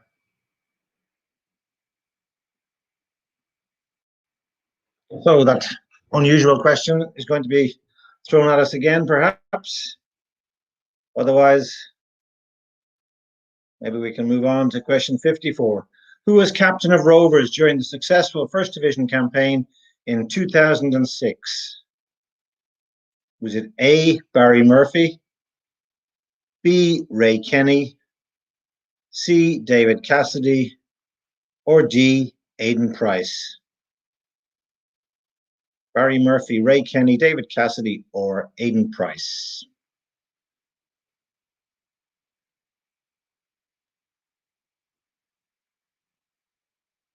And a whopping 76% of you have gone for Aidan Price, just 10% for Casso and Barry Murphy each, and Ray Kenny with 5%.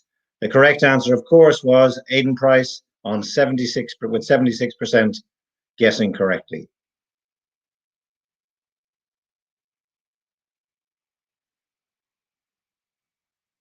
So that completes round 9. Over to you, Mark. Thanks, Peter. I think Buzz should be with us on the screen as well. Yes, indeed. How are we doing? Good, right. Are we going to where are we at now, Mark? We're 9 rounds down, 1 to go. But before, we have a couple of segments coming up, and we have a score update in between this and the last round. I'll just say a quick word about this next video. We'll all recall the day, and I'll leave that to you, Buzz. But just a quick thanks to Philip McGuire. He posted this video on social media. It's a compilation of memories from the cup final day last November, and he kindly gave it to us. He's helping us out in the social media team, so big up to Philip, and thanks for the loan of the video. It's a 4-minute piece that I think we'll all enjoy this evening. Good man. The first time since 2010, Shamrock Rovers are back in the final. Nothing wide with the strangers in the night. Here we are, come together, till the world will testify. Our hearts are like firestorms, and when they strike, we feel the love, sparks of light. They ignite our bones, and when they strike, we light up the world. Our hearts alive, firestorms, and when they strike, we feel the love. Our hearts alive.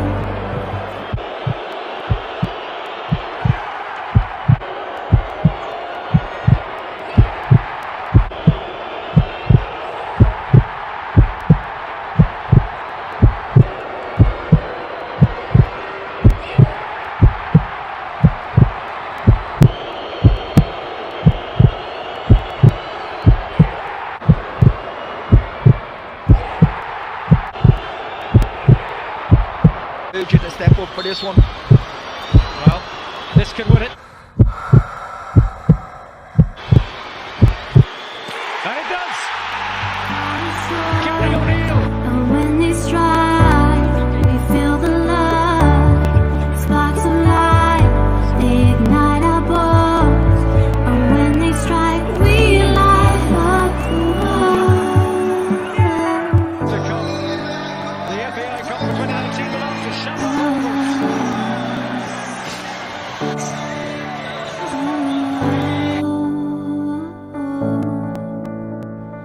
We light up the world.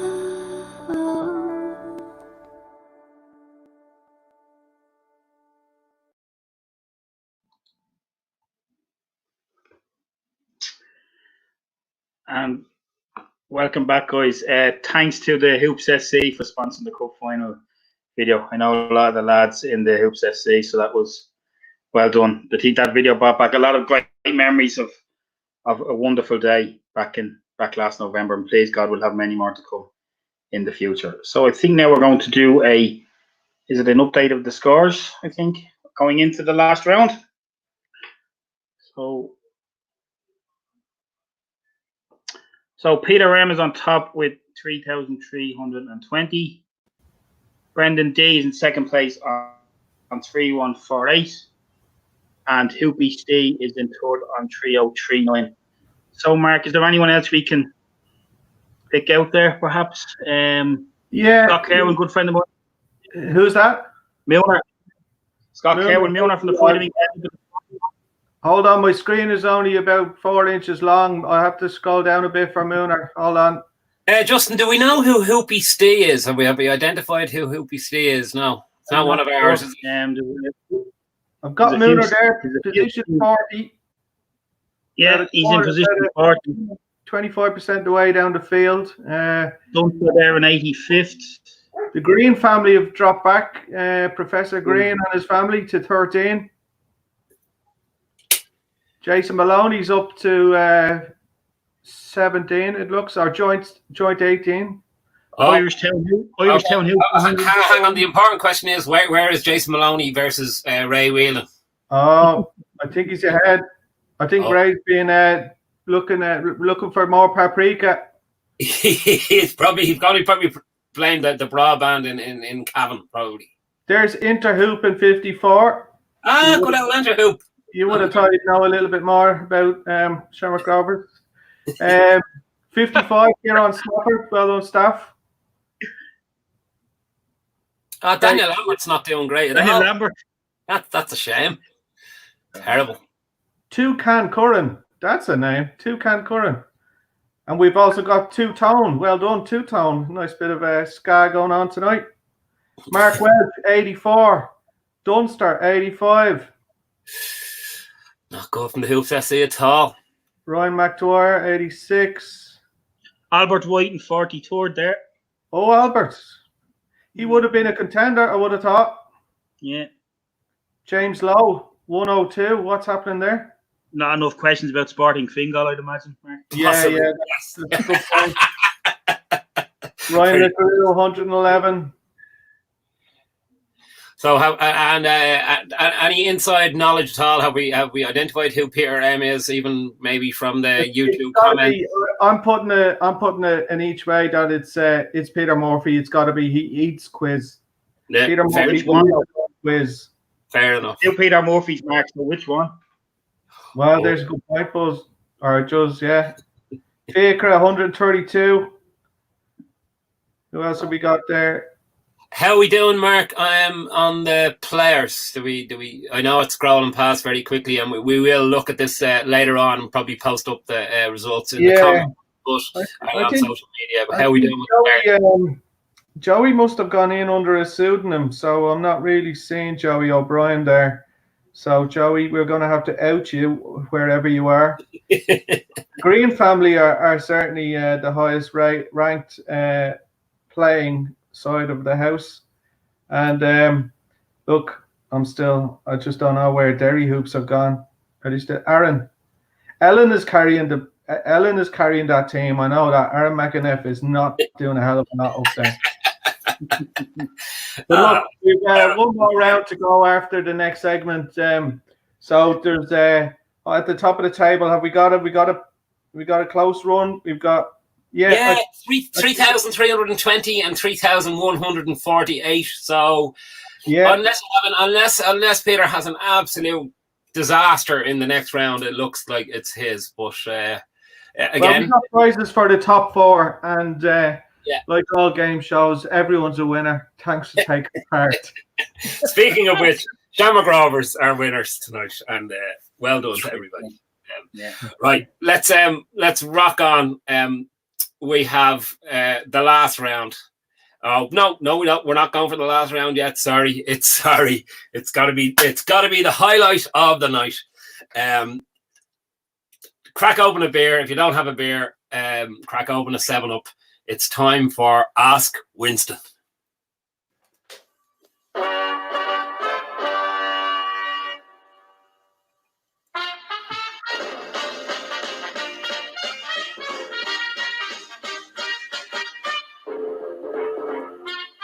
Oh my God.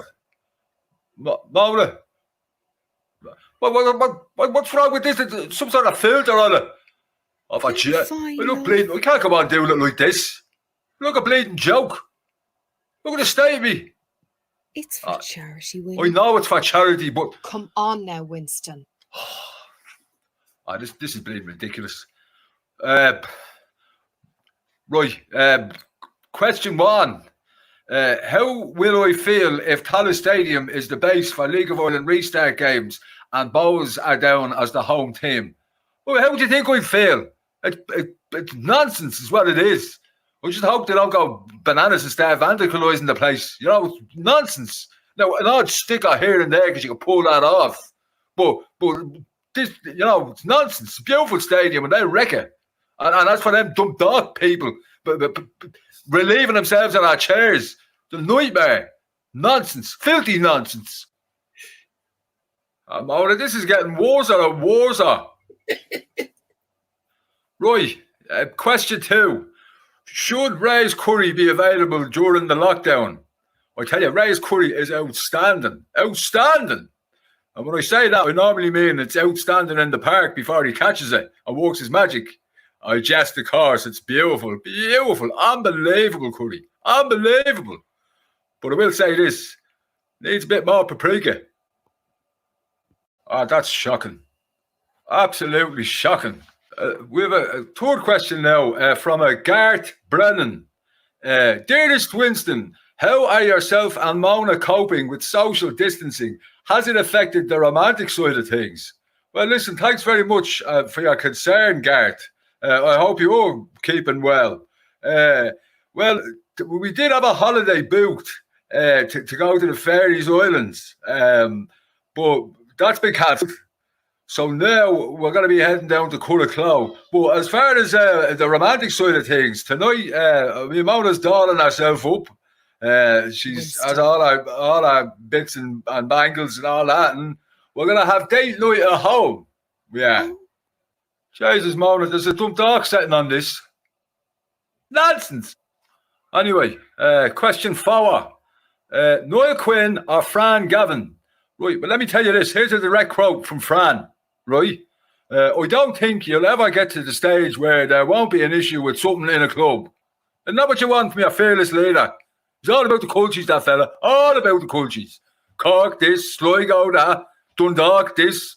Nonsense. He'll be all over the ploughing championships next. Quinn, right? He's a nice fella. He's a nice fella. However, does everybody remember? Can you see the sky? Because I do. We were down in Curracloe, couldn't get a signal nowhere. Mona missed all of our shows. It's terrible nonsense. But saying that, he's a nice guy. So we'll go with him. Although he does dress like a giraffe in a confirmation suit that he bought in Guineas. But he's all right.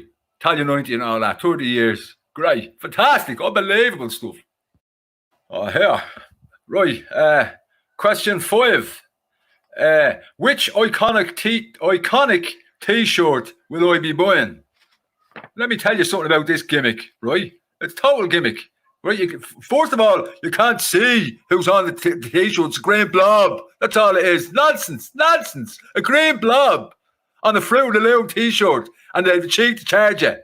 Gimmick. Tell you, I hope for their sake they've got their permission. Because we all know what happens when you don't get permission for a picture on a jersey. What? Now, saying that, if they brought one out with Pat Flynn kicking someone up the arse, I'd buy that one. Right, I'm kind of warming up to this now. Question 6. If 3 Rovers fans were allowed in for the football behind closed doors, how would you go about selecting the 3? Right, well, I'll tell you. I'll tell you how you do it, right? First of all, you get the great John Giles, right? So he hasn't been at Rovers in decades. So I'll be bringing him. The little ginger lad that does be doing the screaming himself hoarse. He does be screaming himself hoarse with the chants. The little lad from the Ultras. I'd bring him in. Be a bit weird now with nobody there to respond to him, but Gilesy, but I would see how it goes. And of course, I bring myself because I'm a proper fan. Question 7. What do I think about being unbeaten in the league for the past 2 months with no goals conceded? That's a nonsense question. Oh, sorry. Mona, please. That's a nonsense question. Statisticals. They're nonsense. I hate. It's for Poindexter's statisticals. Poindexter's. Look it up. This next question comes in from a John Harper. How are you, John? John writes, Dearest Winston, what do you think of the first responders taking up the best seats in the house in the West Stand when they could clearly be accommodated in the East Stand? Halfway line family want our seats back. I don't know who the fambilys are. I don't know them personally myself. Right, but in regards to first responders, maybe, but not fast responders. I remember the time Dave O'Connor broke his ankle, and it took about 3 or 4 minutes to reach the poor lad. He was over at the far side of the East Stand, salting around the place. So first responders maybe, but fast, not a hope. All the best in the families though when you see them again. Right, question 7. What does Winston miss most about match nights in Tallaght Stadium? The beautiful game. The beautiful game. And the beautiful Jack Byrne. That's what I miss. And Ray's Curry. Right. This is the end of this segment. I hope you've enjoyed yourselves. I hope you're having a good time. And there's no cheating. Right. Cheating is nonsense. Nonsense. Right. Here we go. Here's the last question. It's very hard to read this particular individual's handwriting. Should Rovers have a poet in residence, a choir, a barrister, and a Rodney Trotter lookalike? Now, listen, compadre, right? You can't be using that kind of language anymore, right? Love is love, okay? You can't. That's just nonsense. Nonsense. Winnie, that's a singing group. They're a singing group. Oh, a choir. Oh, no, they're nonsense. Second of all, a barrister, I suppose for legal reasons, and with the legal debacle that's going to come down with them T-shirts, we definitely need a barrister. It's for making coffee. They make coffee. Well, wouldn't they just call it a kettle then? A Rodney Trotter lookalike? No, that's nonsense. Who wants that? No one wants that. And finally then, the poet. Well, I tell you, we do one better. We do one much better. The one and only Jason Maloney. I tell you, that fella, he wrote a piece about buying fresh cod and chips. And I tell you, I was holding back the tears. He's our own Wordsworth, our own Shakespeare, and he's fabulous, fabulous, unbelievable. Sweet Lander and James's Street, that man can write. Unbelievable, unbelievable. Right, that's it from me. I hope you enjoyed it as much as I did. Look after yourselves, stay safe. We'll see you soon. God bless. And your Mona has some honey. Sweet Lander and James's Street. Is that still Yeah, it is. recording? Oh, for God's Right, sake. we'll have to go. I'll see you. Turn it off. Come on. Hey, come on.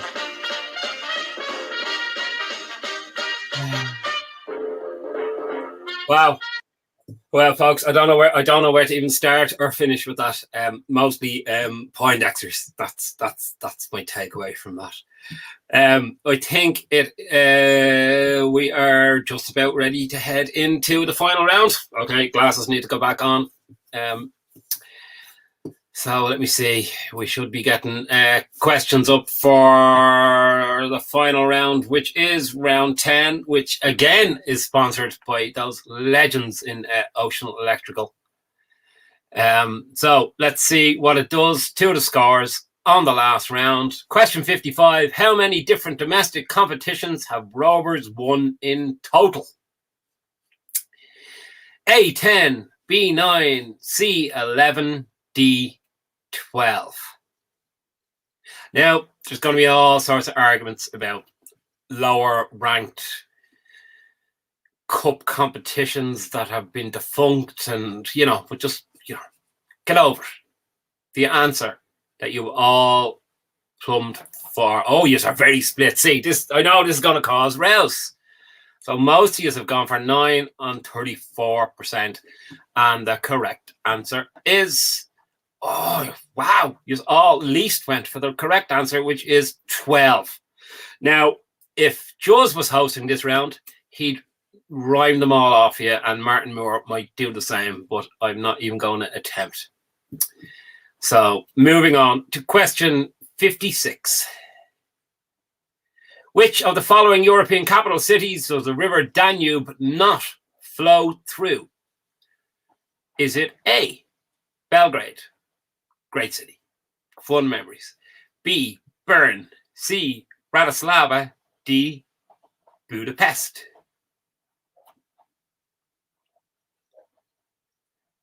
Which of the following European capital cities the river Danube not flow through? Most of you has gone for B, Bern, and the correct answer is indeed Bern. 41% of you has got that one right. Question 57. We're on the home straight, folks. It's only 10 past 10 or grand of a Friday night. Question 57. In 1967, Katrin Switzer became the first woman to do what? A, pilot a US commercial flight. B, referee a first-class European football match. C, win the Booker Prize for fiction. And D, compete in the Boston Marathon. The answer I was expecting up there was open a department store on Grafton Street, but apparently that's not one of the options. And most of you, 55%, plumped for D, complete the Boston Marathon. Is that the one which was pushed out? Anyway, may or may not be. And the answer is correct. She completed the Boston Marathon. Anyone else remember Switzer's? No? No, just me. Grant. Okay, question 58. Pop superstar Taylor Swift grew up in the USA on a farm. What did the farm specialize in? A, llamas. B, pink ivory trees. C, ostriches. Or D, Christmas trees. Now that's a random question if ever I saw one. And you'd think there was an obvious answer there. I'd say it'll be the most split answer unless you're all big Taylor Swift fans. I know Jason Maloney is. And most of you have gone for D, Christmas trees. And the correct answer is correct, Christmas trees. So not really a farm, just, you know, growing trees in a field. Not really farming. Anyway, question 59. Which of these animals does not appear in the Chinese zodiac? And the options are A, rabbit, B, goat, C, horse, or D, bear.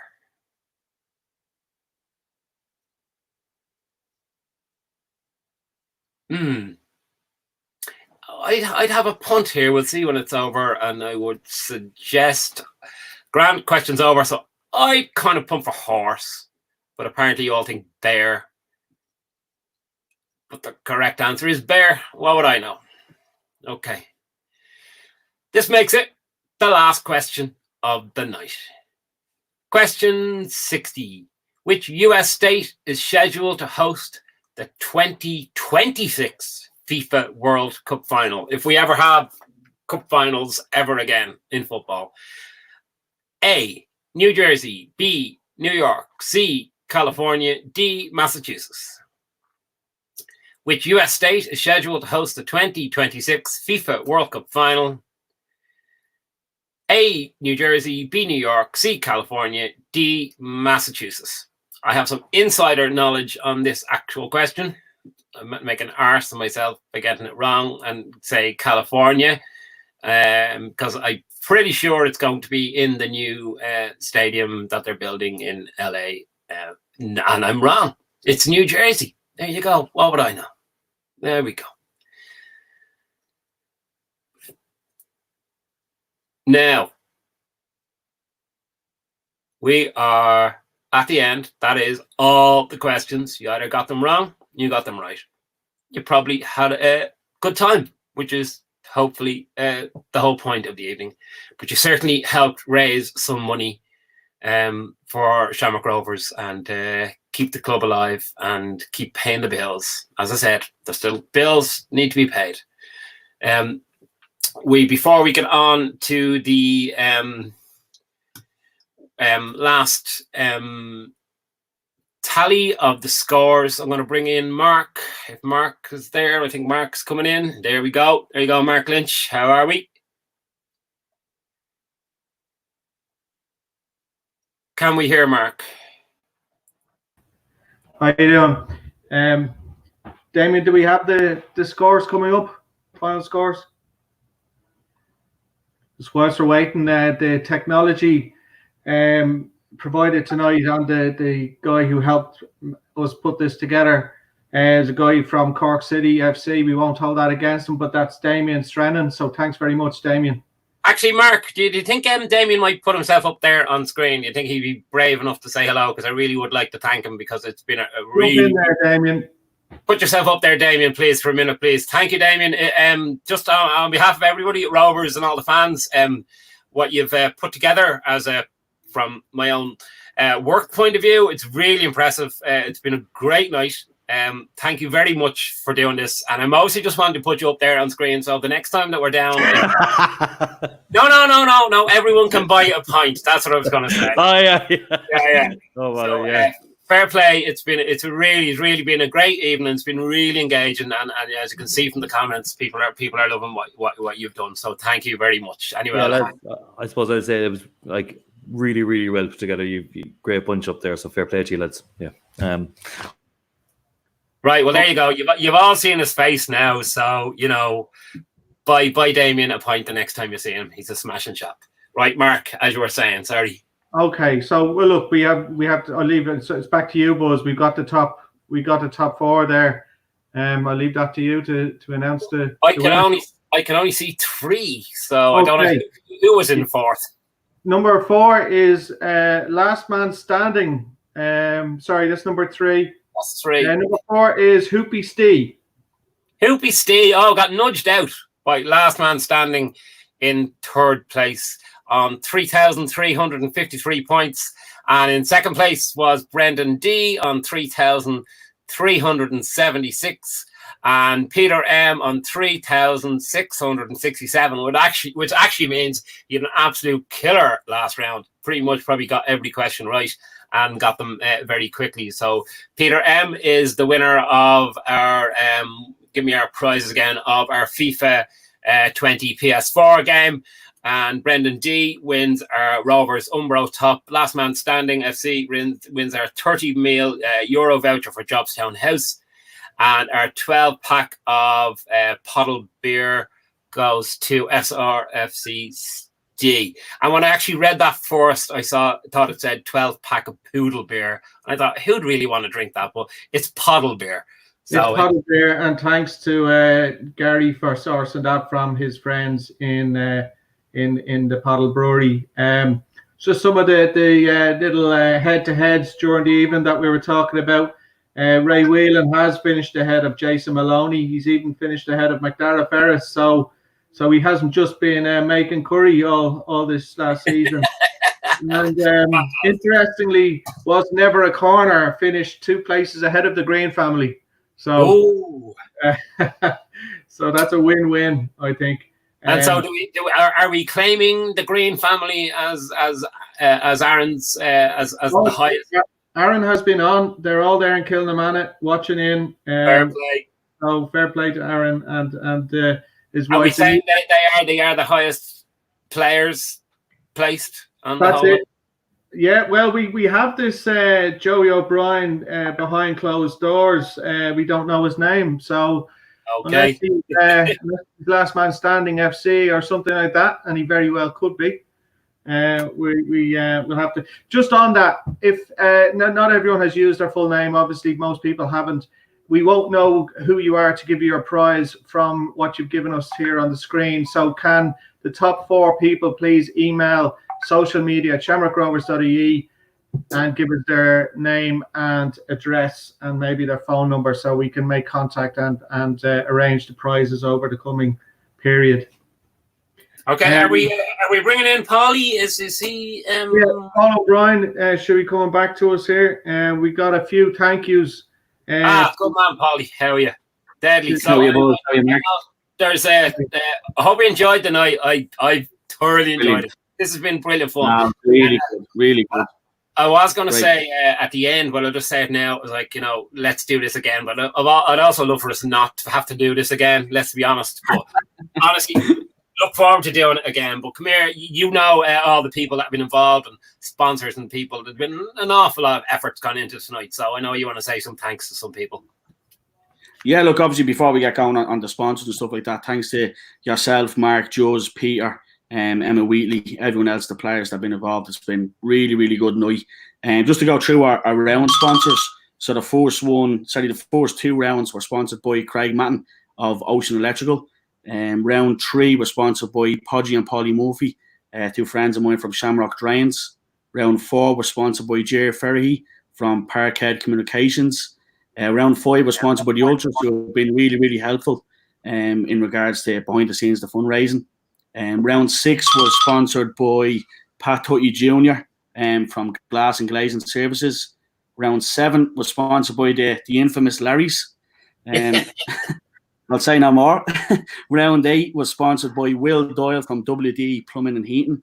Round 9 and 10 again sponsored by Craig Matton from Ocean Electrical. So that's 4 rounds that Matton are sponsored. So really, really good from Matton. And then our segments as well. Cup final video memories were sponsored by the Hoops SC. The Who Am I section was sponsored by David McNevin from Top Tier Attics. The Ryan Thompson interview was sponsored by Dave Carpenter. The Crumlin Conundrum was sponsored by Tales of the East End podcast. Lawyers was sponsored by Mark Finnegan from Mr. Power Washer. And the fans fundraiser chat was sponsored by Jeannie McBoyle. And the last one, Ask Winston, was sponsored by Ray Whelan from the 1899 Curry Shop /Paprika. Go on the Curry Shop. Come on, Ray. So really good. Thanks to everyone, and hopefully we've got some future events planned as well, such as a poker night and a few upcoming events. We hope everyone gets involved in that. So thanks again to everybody who was watching as well. Brilliant. Thanks, Paul. To chip in there, Paulie's main role in this, and fairness to him, no better man, was to basically put that raft of 17 sponsors together, and he did that in no time, and made all those connections, got the money in, and the sum total, and thanks to everyone for participating in the quiz, the sum total revenue from this night, which really kind of, was the work of a week or so, just over a week, putting everything together. But it's raised $2.5 grand, and the GoFund total has broken the 20 grand mark. Amazing. Brilliant. Mark, just before I go as well, just a couple of lads obviously know that I'm coming on, so the likes of Nolly, O'Brien and Bundy are ringing me non-stop here trying to interrupt things. So cheers, lads. I was just going to say, do you want to get that call? It's very urgent. I kind of knew. I have to knock it off really quick. The lads are ringing me just to annoy me. Fair play, Paulie. Thanks a million. Right, we'll see you again. Hopefully we'll be on the line. We'll see you maybe in a football stadium. That'd be great. Buzz, you've a name to thank you, yeah? I do indeed, yeah. I mean, as Paulie's mentioned, lots of people have been involved in this tonight, and honestly, it's been an absolute blast. I definitely want to thank again Paulie for kicking the whole thing off. Martin Moore and Justin Mason for putting the questions together. Peter Madden, Winston, come on, and Mona, come on. How could you forget them? Kane Hopkins, Greg Butler, Conor O'Sullivan, Carl Riley, Raphael, Damien that we mentioned earlier in the shadows down in Cork, Emma Wheatley, Con Murphy, Mark, to yourself, Stephen Bradley, and to everyone at the club. It's honestly it's been a joyous evening. It really has. It's not the Friday we would hope for, but hopefully soon we can all get to see each other very soon. Mark, I know you want to sign off. Yeah, just the last couple of things. This broadcast, this whole we're well over 2.5 hours now. This will stay on the Rovers YouTube page if you want to watch back, see what questions you thought you should have got or whatever. Watch back Winston. Watch back any of tonight's features. It'll be here. Stay tuned to the Rovers social media over the next couple of days, where we'll actually upload some of the videos that you've seen here as well, so you don't have to troll through the whole 2.5 hours. We'll throw them up over the social media in the coming days, and we got a few new surprise ones coming there as well. The iconic t-shirt range was mentioned by the great Winston there. Hopefully we're legally secure with our image rights. But the iconic range, they finish on Sunday, midnight Sunday. So you've basically from now to 48 hours to get one of the 4 great tees, and that's really it. I hope you had a great night. We're going to finish off now. We got some goals. We all like goals, and thankfully in the last season or two we've been knocking in a few. But here's a collection of goals from back to Tallaght time in 2009. We will go back with a selection of goals for you to have a look at. So on behalf of myself and the rest of the team that put the whole event together, thanks for taking part. Slán, and keep on hooping. Awesome. Thanks, Mark. Cheers, folks. See you soon.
Finding Twigg, all on his own.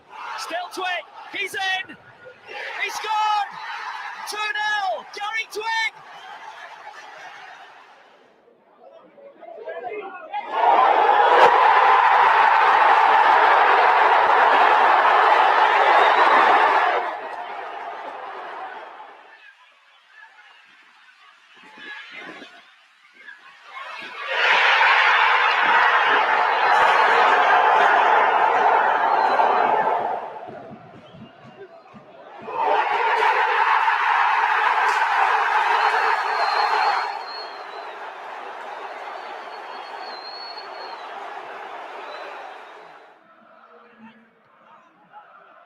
Comfortably dealt with this time. As the shot comes in! Oh, what a screamer! 1-1. OSullivan. Man alive! Ask that they do not show contentious decisions and replays. Oh, and there's the goal. And it's Gary Twigg who has put Shamrock Rovers in front. His first goal for the club.